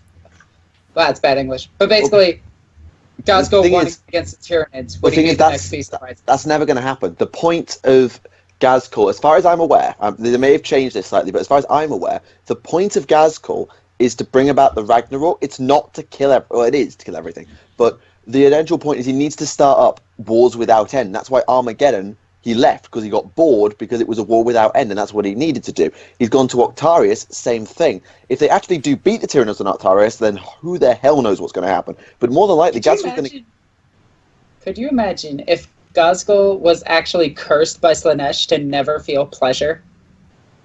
So he starts all of these amazing wars, and he's just sitting up in his ship like...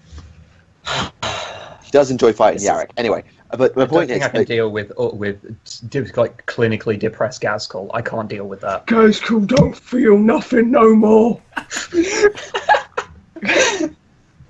Gazkul sad. Gazkul can't smash. Gazkul. Just give him a mimic squig. Oh yeah. But anyway, yeah. Typhus. Do you think any of my brothers, like Golgar, will be made into models like Mortarion? Not urgent. Grulgor, yeah. Demon Prince ascended on Molek, the guy from Garrow. Well, he did turn up in the 40k story where he was fighting Sisters of Battle, so... Maybe? Yeah, he has turned up, but I think more than likely because the Death Guard are getting their own codex, and we didn't talk about the codices very much earlier, but the Death Guard are getting their own codex. So I get the feeling that they'll get Mortarion, they'll get Typhus, but because Mortarion's a demon and so is Grulgor, I'm not sure if they will. Because that's two named demon characters in the same book.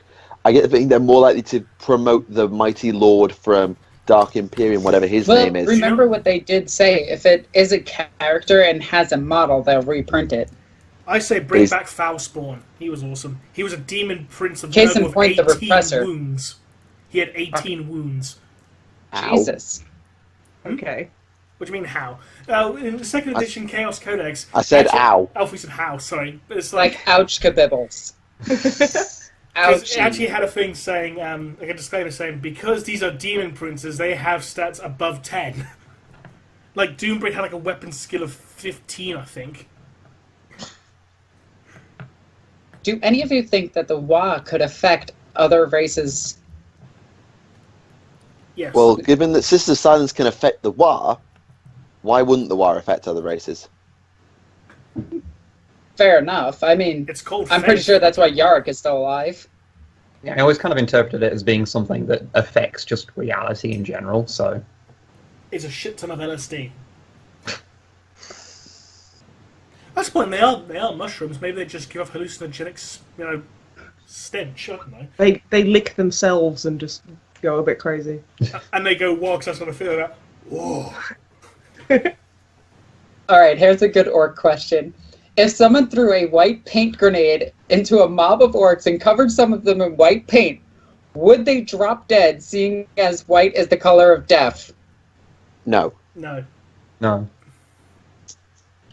I can imagine that, though. You just get a group of orcs without a Yeah, but aren't leader. there some- Somebody just throws a white paint grenade into them, and one of the boys is like, "Oh, they're dead!" And all of them believe that the orcs are dead, so they just drop dead. Oh no, I'm dead, boss. Oh no! Oh dear. Why are librarians' power armor blue? Sign of their office. Yeah, But why kind of like blue? chaplains are black, The, apothecaries are Red, white. yeah. yeah, I understand why red for Mars, but why blue? Because obviously, if you think about the Psyker project, It's because they're fans of Eiffel 65. That's exactly it. That's canon. I can't remember what book I read that in, but I definitely read that. Oh, it's definitely Rogue Traders. but the thing Yeah. is, the Librarius project it wasn't founded by, but it was pretty much taken over by Magnus. And obviously, I know they want to disassociate with Magnus, but would the librarians in the Heresy also blue? Remind me. In the Crusade, were they blue? I mean, in the model showcase, no. Probably not then. But don't forget, didn't Gilliman reinstitute the Librarius after the heresy? He reinstituted it after during Calth, or after Calth to be technical. But Yes, that's probably why it's blue then, because, well, Ultramarines. Because. some people, because- the White Scars never disbanded theirs. The Lion brought his back pretty damn early. The Raven Guard brought theirs back for 5 minutes and then disbanded it again. Oh man, this The next Blood question's really Angels. important. I don't know what happened to the Blood Angels one actually. Interesting. Don't know the answer. All right, question for Remlays. Who would win in an arm wrestling contest? The Emperor of Mankind or Optimus Prime? They're the same person, doesn't count. That is a terrific answer. Well played. What if, through the warp being the warp, the Primarchs in their infancy ended up on the same planet? All of them landing on name of planets here. How would they do to that their own personality differences react to one another developing alongside each other, Well, essentially? Partially depends strongly- on the planet. If they all landed on the Shared, then they're all fucked. If they all landed on Prospero, then Magnus is going to be fine. Sanguinius is going to be fine. All those Because will be fine. land on a planet that's pretty anti-Psyker, Magnus and Sanguinius are in trouble. So is Conrad. I mean, the Chaos Gods could have, just teleported them straight into a sun and then teleported the guard into the sun and Yeah, but then they- invaded. the Chaos Gods could have potentially just shoved all of the Primarchs onto cultures. There you go. It's a chaos-worshipping planet. Just get them all indoctrinated now while they're young. Or Caliban, Yeah. which same difference. I That always was kind of corrupted. assumed Nothing the, happened the on whole. Caliban. I always kind of assumed the whole point of the Chaos Gods scattering the Primarchs was just to demonstrate exactly how incompetent Chaos is. Or how chaotic it could be. Well, yeah, when I'm not being flippant, I guess, yeah, it is. Yeah. Well, some of them I can imagine like Zinj sending Magnus to Prospero because just as planned. Like some of them I can see, and like obviously, actually, Lorgar makes sense because you want someone who can then, ideally, in an ideal world, convert the entire universe round to your side rather than just kill them off. Because if you kill the Primarchs off, then there's no one powerful enough to corrupt to try and stop the Emperor. So keeping the Primarchs alive to turn them against the Emperor, particularly if you can boost them, a la Horus, Lorgar, and co., actually makes strategic sense. I guess they were playing a very long game. Yeah. Yeah, if they're playing the I mean, long just game, teleporting them into the sun might have done the same thing. no, it wouldn't. It would do the exact opposite. You kill the Primarchs, then who the heck is powerful enough to stop the Emperor from spreading the Sun. Imperial truth across the galaxy? Batman. Killed a bunch of Kabanda. Primarchs. The sun is tough. Try the sun at the Emperor, it's fine. Dracnian. The Emperor was able to seal Dracnian and the Custodes in Master of Mankind, so no. No, he actually wasn't able to seal all of his power. Enough to win for now.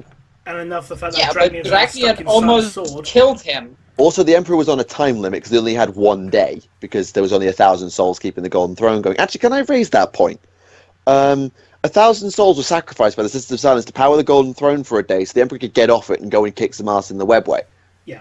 But once they put the Emperor Yes, back on... somebody else got this. Why are thousands of Psychers sacrificed each and every day? It's to keep the Golden Throne active, but how does the Emperor maintain his life? It's literally doing There- nothing to him. Don't forget there are dozens and dozens of life support systems that are now attached to the Golden Throne. But like, Maybe- the entire point of like the Golden Throne is that the Emperor alone could keep the Golden Throne going and keep chaos in check. Fine, I accept that. But if that's the case, is it because he's mortally wounded they have to top him up? But then why top him up by exactly the amount they'd need to not need him? It's kind of weird. Actually, that leads into this next question. Could a group of psychers come together and make an emperor-like being? Like, basically do the same ritual that created the emperor originally? Potentially, but it'll take probably a few centuries. Assuming you believe that the shaman story is canon anyway.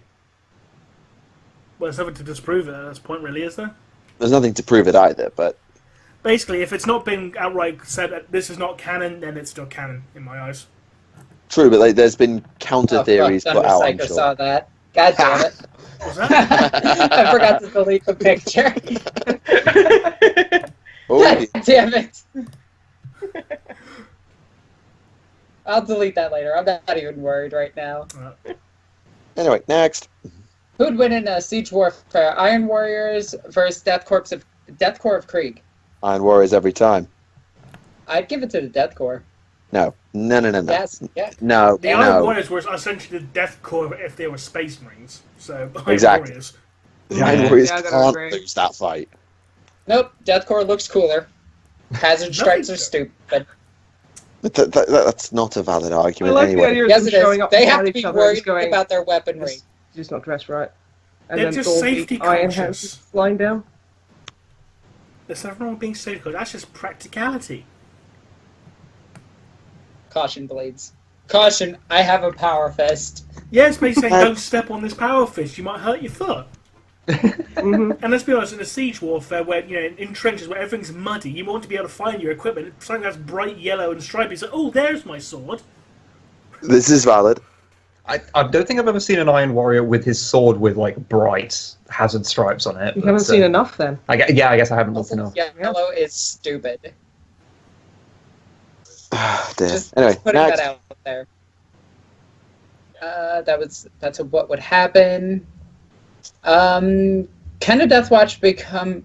Can the Grey Knights become members of the Death Watch? No. Potentially, yes. If the Grey Knight goes rogue, which is very, very, very, very, very, very unlikely, As to be impossible. he could then become a Black Shield for the Death Watch. Assuming he's not hunted down and killed first.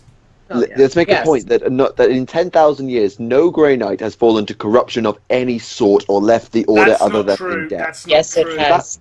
There, Are they? there is, Yes, they have. There have been Grey Knights who have fallen under Gene Stealer corruption. Oh, sorry. I'm talking chaotic. Sorry. But if they can Um, fall to Gene Stealer, they can fall to Chaos, because Chaos is more powerful than Gene Stealer. Yeah. Point. Okay. So, yeah. Fine. I rest my case. What would you each give each other for Slaanesh? Didn't we answer this last week? Or No, that was Kurz and Vulcan mind-breaking torture. A proper beating. to who? Yes. Let's just move on before this gets weird. Cyber dolls. And it just got weird. Speaking of cyber dogs, question for Remlays. Remlays, you've confirmed that the Emperor's body could now be made entirely out of cyber dogs, but could Correct. a new one be spawned from excessive amounts of hive ship sex? Yes, it could. It'll just have a lot of Fucking tentacles. love our fans. Oh, the mea Bianetta. That's a fantastic question. Beautiful. Why aren't the Navigators the single most powerful faction within the Empire? Because they're all Numbers. inbred. Numbers. And the fact they're all inbred. Yeah. They're so inbred, they're sandwiches. I mean, to be fair, they are. Pretty impressed. They are. They've got a seat on the High Lords of Terror. They're pretty bloody important, but there's not enough of them really to be powerful enough. And plus, to get the Navigator gene, they need to sleep with each other. Because if Ooh, the Navigator sleeps okay. with a normal human, then it doesn't pass the Navigator gene down. Actually, that's a question. I was reading up on the Sister Silence. How powerful, like, in terms of like dominant recessive genes, is blank genetics? Is like Well, the it child seems to be of more common, from what I've researched, it's more common in women. Because that's why you got an entire militant order of female blanks, and while Calexis assassins tend to be the only source of male blanks. exactly like, how. Also, I want to point this out. The assassin that goes to the Assassinorum, and the Sister Silence that goes to Terra to be trained.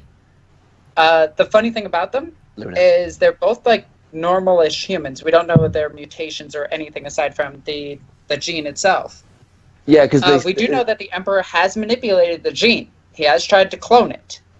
Actually, that But here's the biggest difference between those two. One becomes 7'6", the other one just is normal average human height. Oh, actually, what's interesting is you talk about that. Like, we don't know what's been done to the sisters to make them the way they are. But if you look at the Custodes, it's in Book 7. They've never had surgery. The Custodes are genetically modified psychically. Ooh, Yeah, that's cool. I'm going to try and find that now. I'm going to go through Book 7. I'm going to try and find that That quote. would actually explain why it takes such a long time to create a custodian.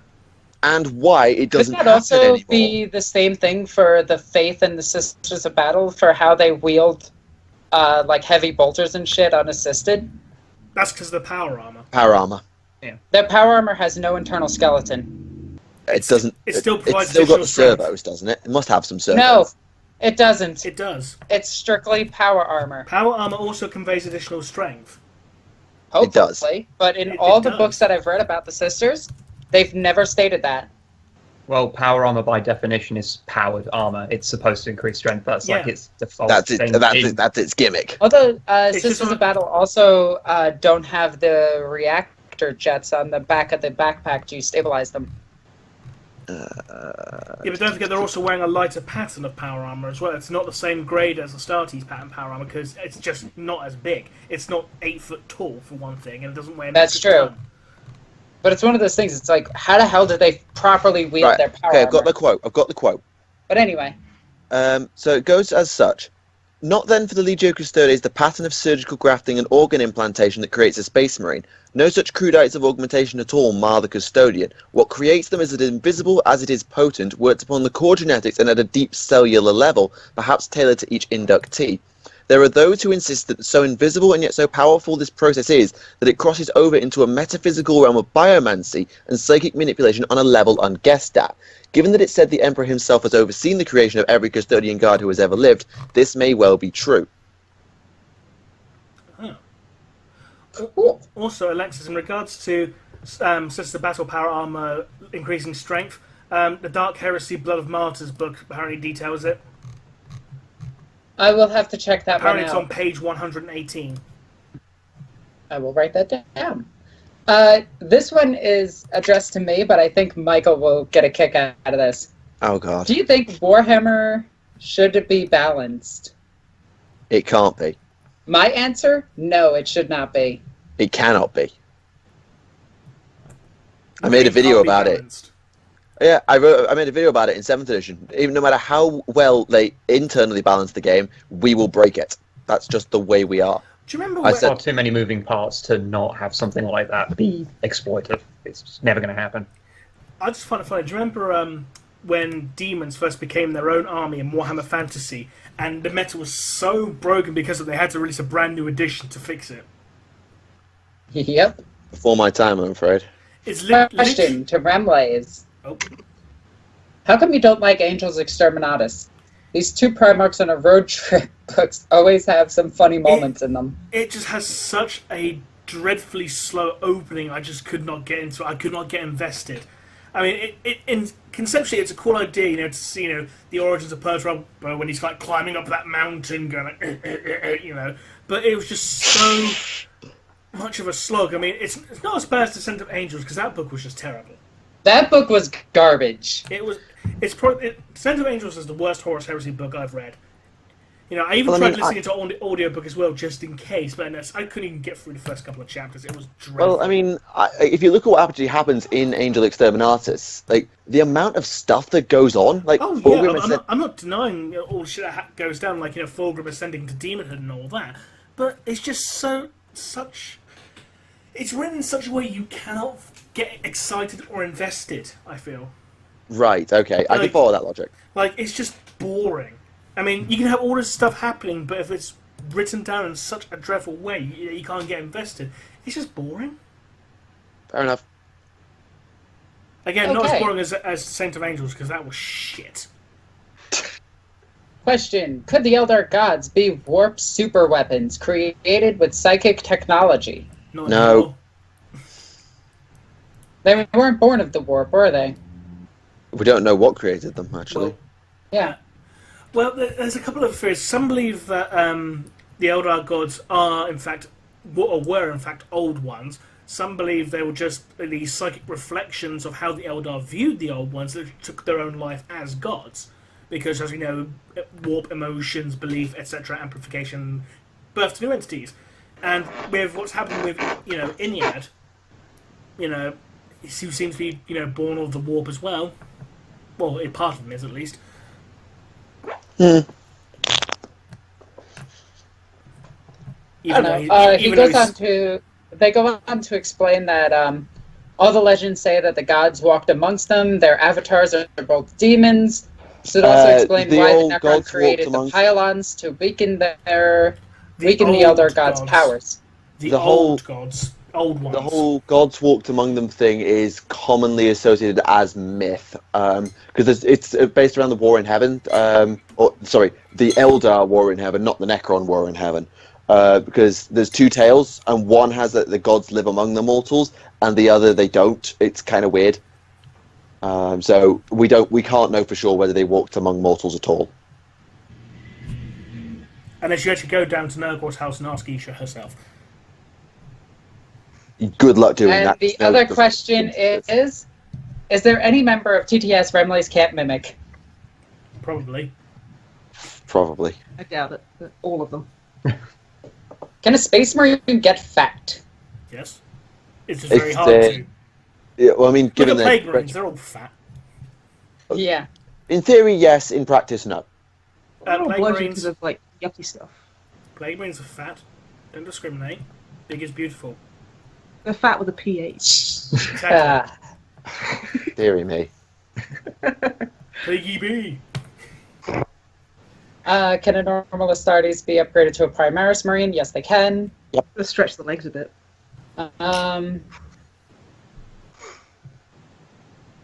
I am not reading that question. Read it. Don't. No. Read This it. one goes beyond even my... Post it in the chat. My level. I wanna No, see- in no. chat. Remley's just stop. Alexis, move on. Yeah. Okay. I'm going to take a print screen of it, though. Is the Star Child still canon? If there's nothing to disprove it, it's still canon. Simple as. He was even referenced in the Xenology book that came out a few years ago as well, so... Yeah. Again, non-canon by omission is a very lazy excuse. Yeah. So we. I was wondering about the Chaos Gods and how much power they gain from the material plane. If an average citizen became aware of the Chaos Gods and started to talk about them casually, like for example, if someone got a cold and complained about Nurgle for it, and a person thinking Slanesh for enjoyment or something pleasurable, or the average citizen becoming more aware of, let's say, the Eldar gods, Isha, and prayed And so on. for healing, and So on. This is a really long-winded question. Actually, it's not a question. It's just a statement with a question in front of it. God damn it! I'm gonna assume if they became more aware of the gods themselves, would that affect the material? Would that affect them?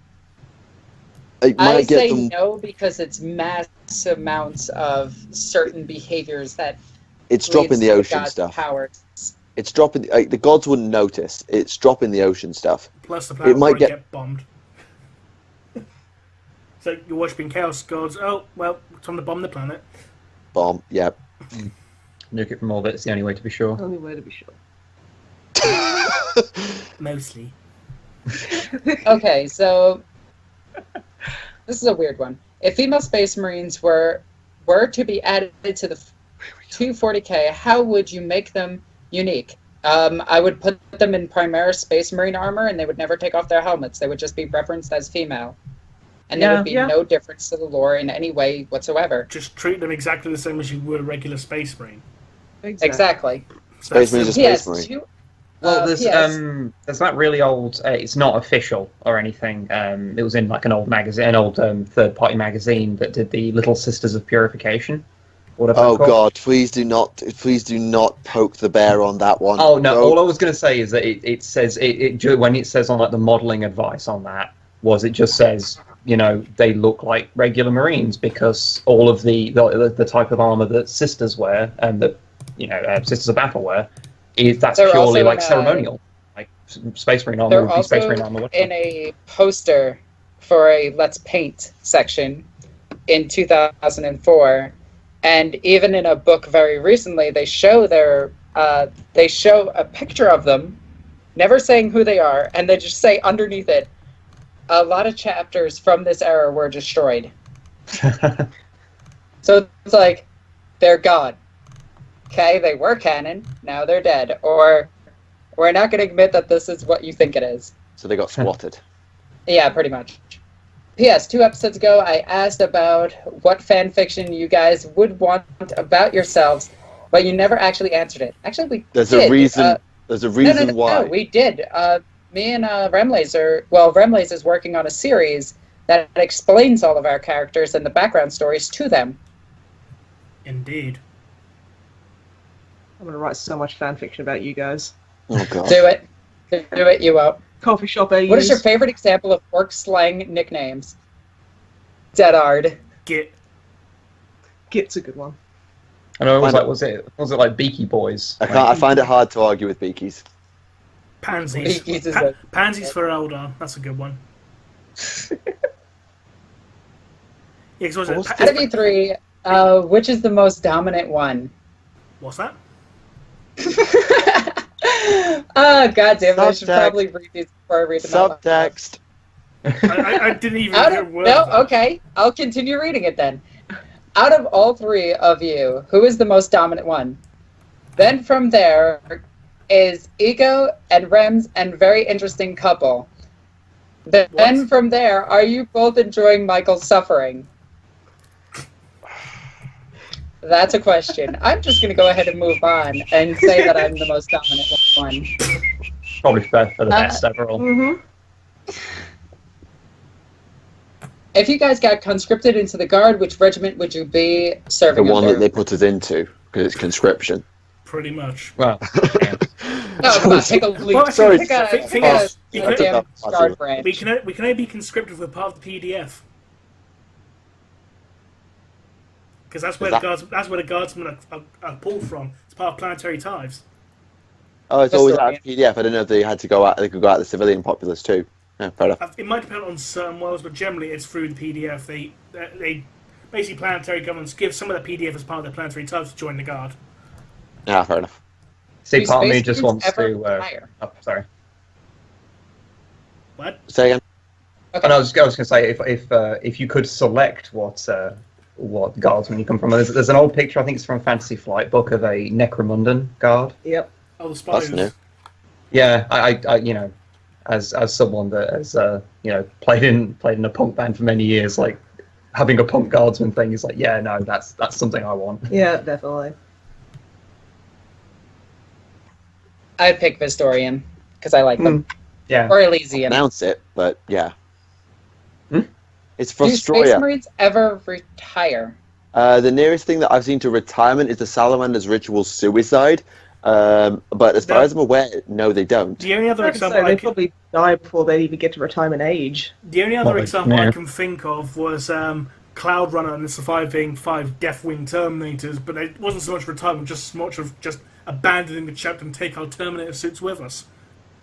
Yeah, I think the next did would they be get the Dark shot? I mean, Which Ages. is what's that line? Was that super famous line? Only in death does duty end. Yeah. Yeah. Just the point. Yeah, Minus I mean- Calgar thinks he's going to be retired. The closest thing to retirement that a Space Marine ever gets is like being Death. bonded to a vehicle. Or death. Yeah, because I mean, with the salamanders, it's basically if you're severely injured but don't qualify for a dreadnought, but you're not really able to fight, they just go and Kill you. commit ritual suicide, basically. We'll drop you in boiling lead. Well, they walk out into the desert and they never come back. Yeah, Vulcan does sometimes. That was a reference to Deathfire when that one guy just walked out, threw himself into a volcano. Hey, Vulcan's back, everyone! Where the fuck did you come from? I have no idea. But I'm going to give you a hug now. Oh dear. You kid. Question for Alexis and Michael, because fuck you, Remlays. Who would win in a sword fight? Dinosaur discrimination again. Yeah. I know, right? This is Sickening. exactly word for word what he said. It isn't. I added the fuck you, Remlays. I know. Who would win in a sword fight?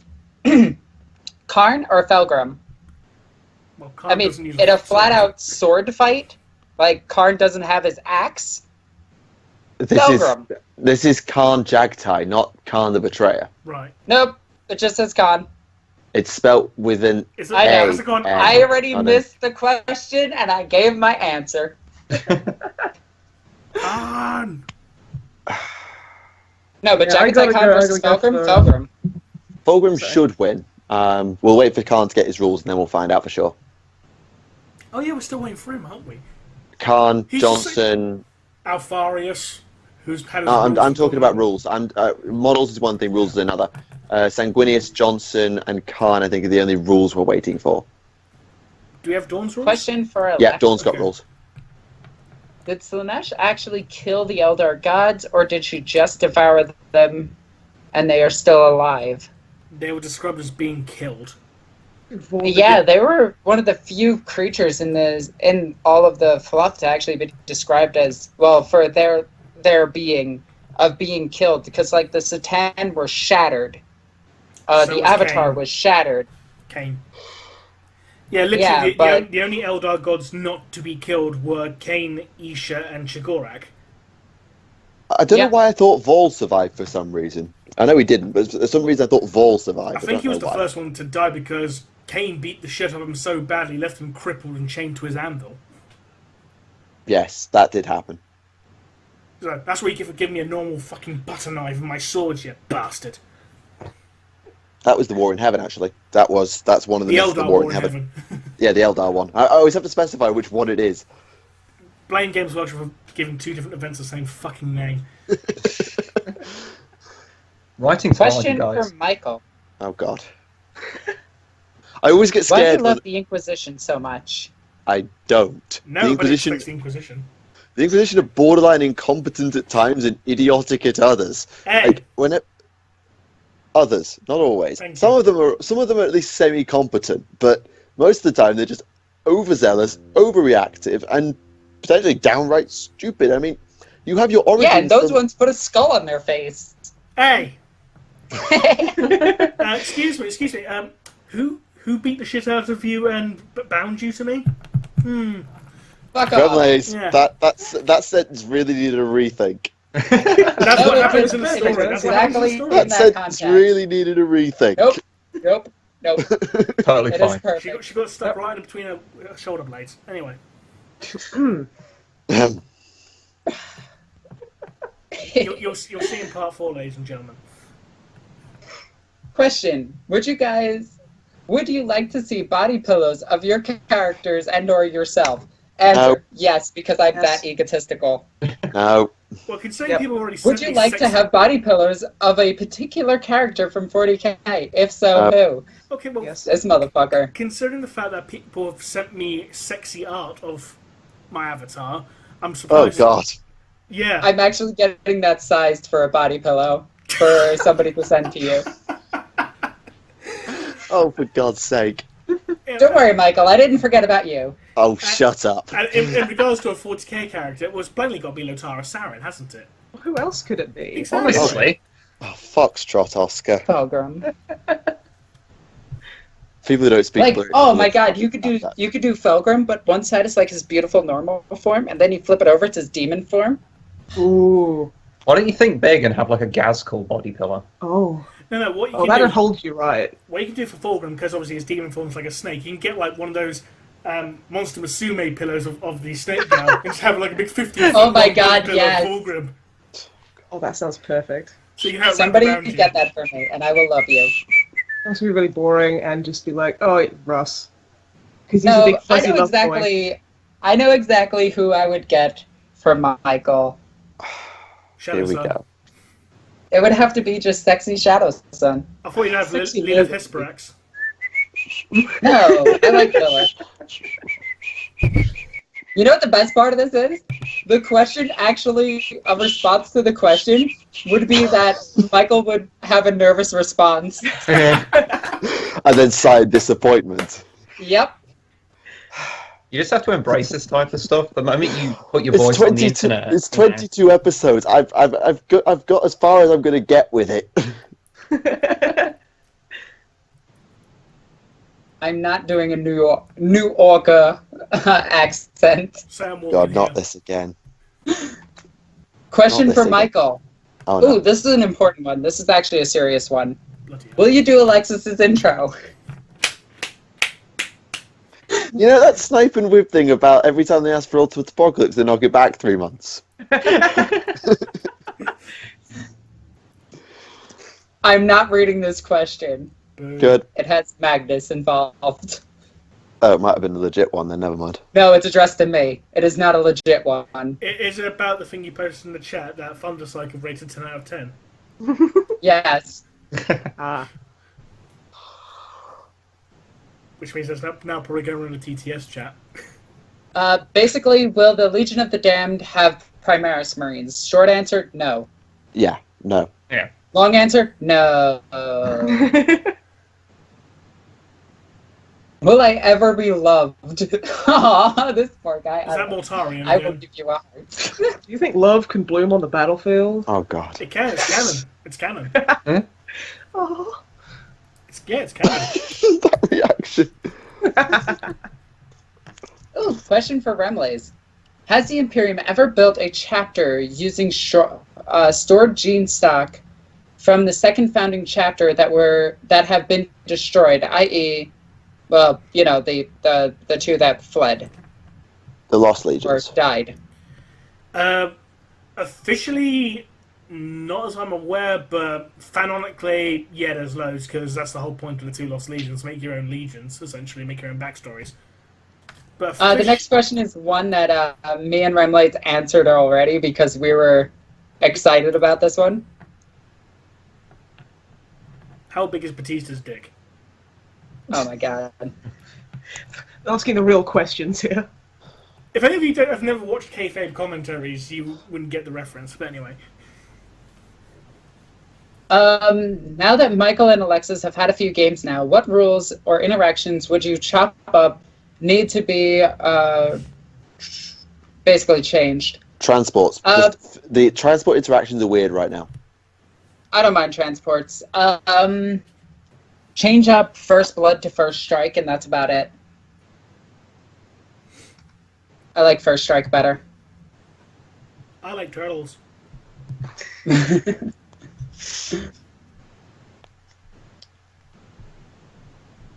Let's see.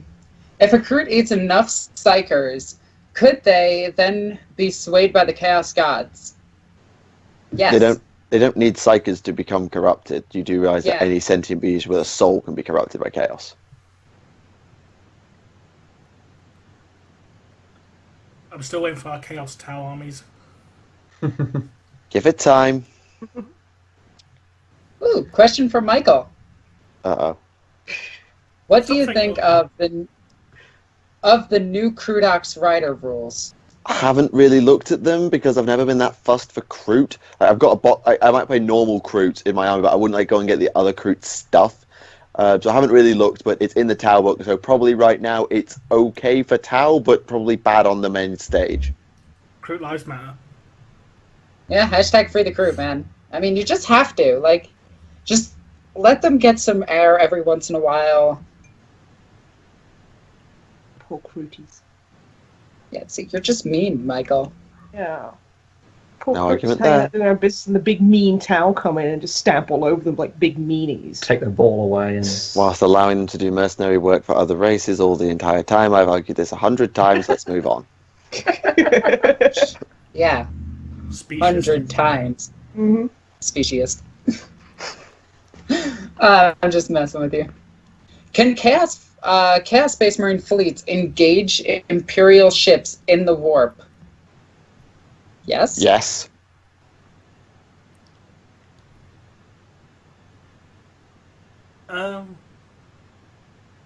Maybe?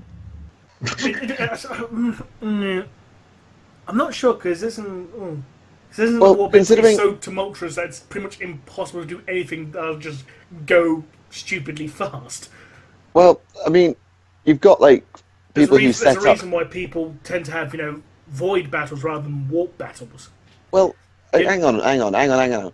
What about the McCragg's Honor and the Pursuit of Corferon after Cal? What happened with the McCrags on that? Because it disappeared and just all of a sudden, hey, Gilliman's got it again. So where the Yeah. fuck did that come from? Yeah, I mentioned this when Gathering Storm 3 came out. I was like, where the bloody hell did the McCragg's Honor come from? I mentioned this at the time. I got better. We fixed it. Where was Marius Gage? He got better. It didn't show up. Oh, okay, so this one you guys can answer. I like this one because it's obvious for me and Michael. Okay. Question. Which chaos god would you fall to / worship? Allow. You just became my Remlice's best friend. High five. Internet 5, dude. I mean, Alright. Oh. Michael would fall to Zinch. I'd fall to Slanesh because Slanesh. that does seem fairly obvious from our interactions here. Mm. A restraining order is now in place. This one, this is actually a good question that I wanted to ask you, Remlice. Can the warrior in silver armor in fact be Nathaniel Garrow instead of Caldor Drago? It depends what actually happened to Garrow post-heresy, if he even survived the events of the Horus Heresy. If he survived, theoretically it could be, but Or it could be his soul traveling through the Chaos Realms. if his soul hasn't already joined with the Emperor as he's forming a new nascent godlike being. Sure. But Yeah, we're coming up on 2 hours. You should Oh, probably get a motor on. this one's mean. Question for Remlice and Michael and any guest, and in quotes, not for Alexis, for reasons that will soon become apparent. That is pretty mean. On a scale of Rogel Dorn after joining the Death Corps of Creed to Alexis doing Alexis things, how heretical are you? yes, What's the right answer? the answer is yes. Yeah. Yes. Right, okay.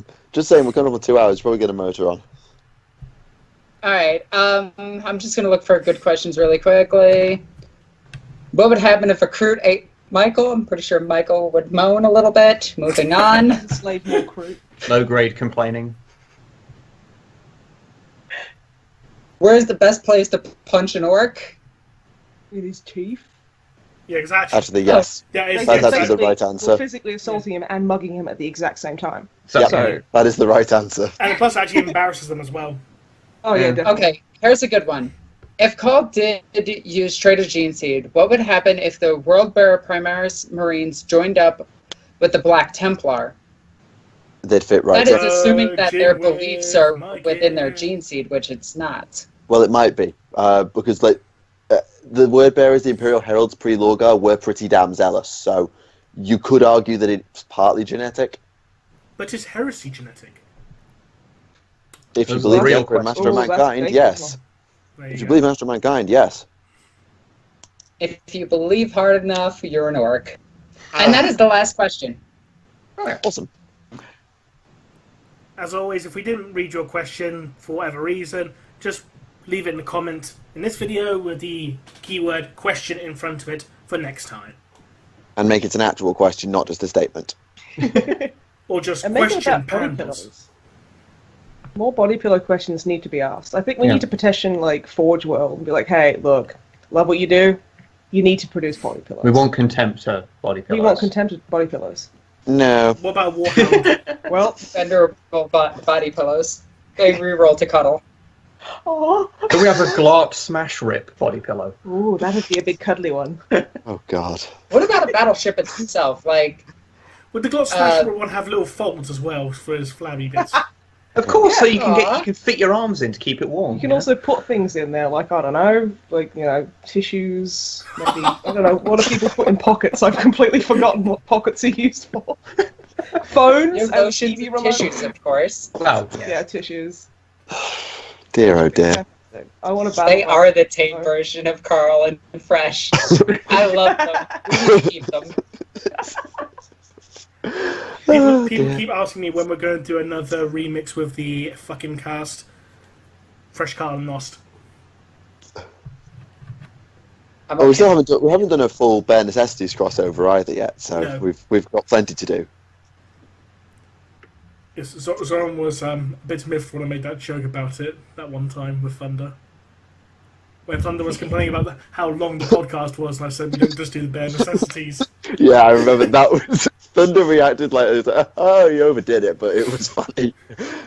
Actually, I still remember that episode because remember we got whited and Thunder was I complaining will be about right back. because like Thunder was complaining about Norfolk, like this. I was like, No, it's Norwich, wasn't it? it was talking about Norfolk and then on to Norwich. Like, there's only one thing wrong with Norwich. It's like, what, all of it? It was just like one of Fuck the. off!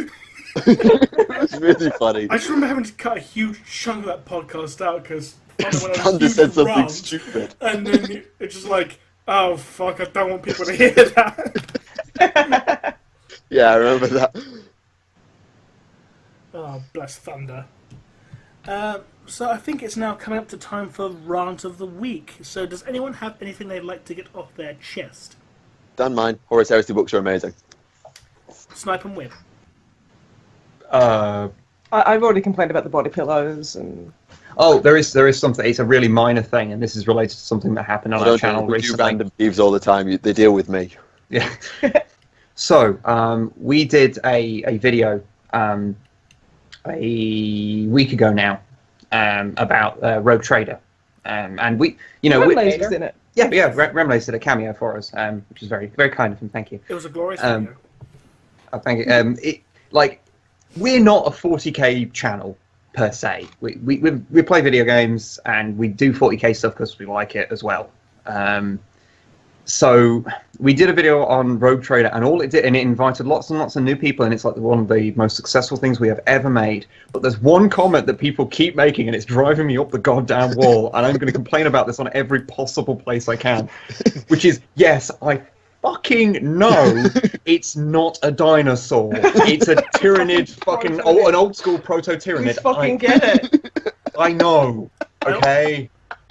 It's dinosaur prejudice. Because we made a joke about saying that it was a dinosaur, and that Games Workshop should go to an actual jail for their crimes. In fairness, it did look like a dinosaur. Yes, exactly. It looks so much like a dinosaur. So you'd be forgiven for calling it a dinosaur. Apparently, no. And what bothers me is that obvious joke that people are getting hung up upon, yet no one has said anything about the fact that Snipe calls Marnius Kelgar chapter daddy in that video, and that we refer to the entirety of the Silver Skulls as Kylie Minogue. What?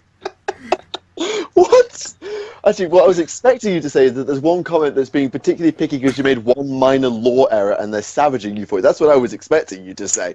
Or that you pronounced something. Because the amount of people that comment on me say, you pronounced this wrong. Like, did I really pronounce it wrong? Or are you People just complain about my pronunciation of things all the fucking time. the one actually, I got one today. Iskandar Kaon, the Thousand Sun who threw his battleship at Harmony. Like, someone said that's pronounced Kane. Or that Anathema or Athenema. Or that Athenema. I know! Or that Athenema or anathema or however it's or anatheme or whatever is pronounced the very. Or I think it's anatheme is how it's written. The sword that Erebus stole, the anatheme. Yeah. It's Anathema, isn't it? or I suppose. Well, the Well, it's audiobook's actually called the anathema. the audiobooks actually call it the anatheme blade. yeah, Yeah, exactly. The Everyone audiobooks has a are different pronounced like pronunciation for these things. No one can agree. So Well, I'm it's the right. Rabute Gilliman thing, because it's got Rabute Gilliman, Robert Gurleyman, Rabute Gulliman. Actually, I need to punch someone at GW in the face because if they're going to call him Rabute Gilliman, because they do, then put a goddamn accent on that E, because then you can call him Rabute Gilliman. As it says, it's pronounced phonetically Rabute. Sorry. Rabute. That reminds me. I remember I he saw a has Vine. the booty. Oh, okay. You know what? That makes sense. But yeah, that honestly reminds me of a Vine. I saw someone pointing at a sign saying "fresh avocado," and they were like "free avocado." And that's literally what they're doing with reboot Guilt Man or whatever his fucking name is now. I Wait, can't. It's going back to the wait. South, Say isn't that it? again, please. Free avocado. Actually, the other one is Inead. What the hell is it Iliad? Can I just ask? Like, Iliad? It's Inead. Inead if you want to be pretentious, but Iliad? Like, no! If you want to be Iliad. Iliad, spell it with an I. If you want it pronounced like that, put an I, not an E. If you put an EA, it's an E sound or an A sound if you want to be pretentious. It's not an EA sound like that. It's like some from Moon Base Alpha, isn't it? A-E-I-O-U. Ew, ew, ew. I did used to pronounce Lehman as Lemon Russ, Yeah. and then I realised how silly that sounded. We got well, even he's not. So he's got Lehman, Lemon, like Lemon, Limone. Lemon. Line. Is Yeah, that we've got someone who Brannigan? can't pronounce bloody Fulgrim. Brannigan Ross. Alexis, it's Fulgrim, not Felgrim. For And it's God's Cato sake. Hey, Sicarius, not Canto. Shut up! I'll Too pronounce green. my Demon Primarchs however the hell I want. So that's the I'm thing, the like, all one that this, snuggles with him at night. That's a fair point, actually. you see all these things because they're just written down, and like most people will just read them, and you'll never hear another human being say them out loud. And then But when you then the make stuff audio for the drama- internet, you have to do that. the You audio have to say it dramas, out though. loud. The audio dramas give a pronunciation, and you could copy the audio drama, and they'll still say you're wrong. Yeah, That's The because thing you're on the is, internet and you will always be wrong. Whatever you do in a video, someone will always tell you you're wrong. Even when you look at it and you go, I know you're wrong, and you just want to type out a sentence saying, I know more than you, stop talking. But you're like, can't do that. Guilty. So The guilty. thing is, Games Workshop need to put in an actual house pronunciation rule, because even between different audio dramas, they'll say Rabute Gilliman's name 3 different fucking ways. it was I called mean, Great. even that video where they had the new Gathering Storm Gilliman model, you had the big epic narration. It was like, Rabute Gilliman, son of the Emperor. They cuts to Duncan saying, Rabute Gulliman. It was like, God damn it, Duncan! I love that. Just like a Oh hard no, cut. no, no, no! Like, Can we talk about the second company captain and the running joke of them always dying or just going missing? the new one now.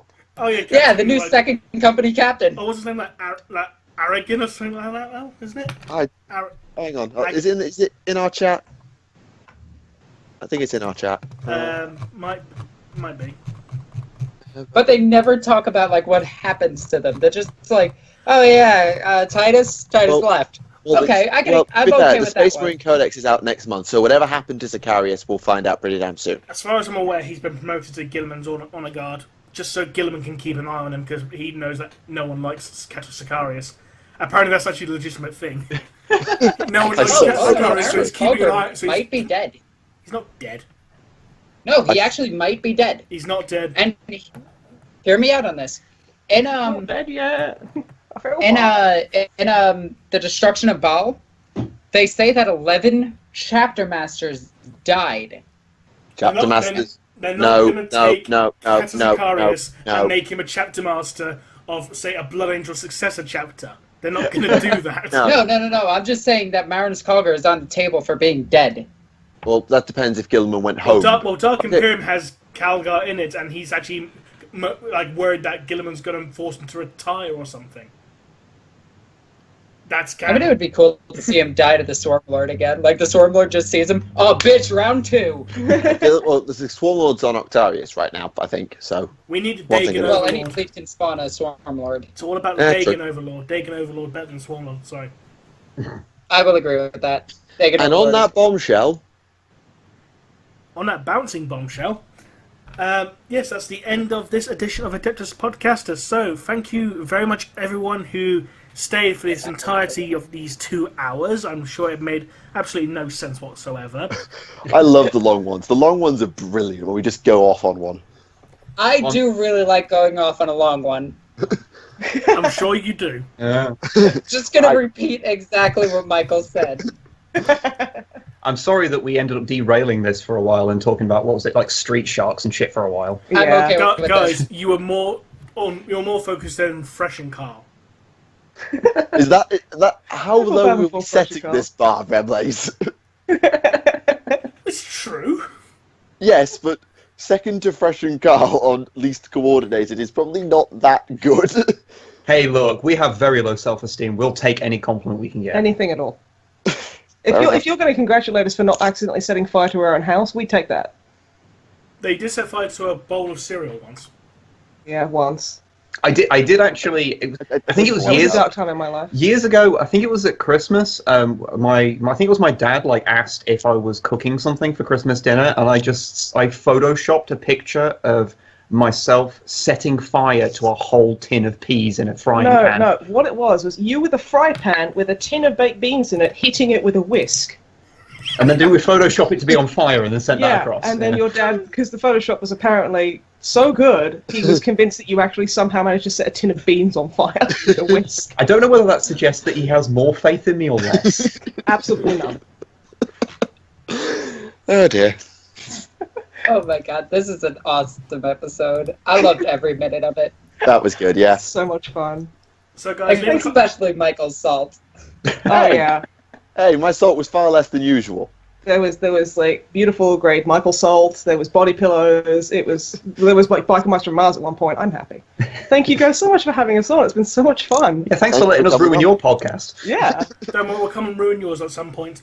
absolutely. So, Although to everyone watching at home, thank you very much for joining us, and thank you once again to Michael from Tactica Imperialis, EgoQueenAlexis, Snipe and Wib for this edition. And until next time, this has been Remlace from 40k Theories. This is Michael for Tactica Imperialis. I'm Alexis. Love me. We're Snipe and Wib. We're Snipe and Wib. yeah. And we'll see you again next time. Bye-bye.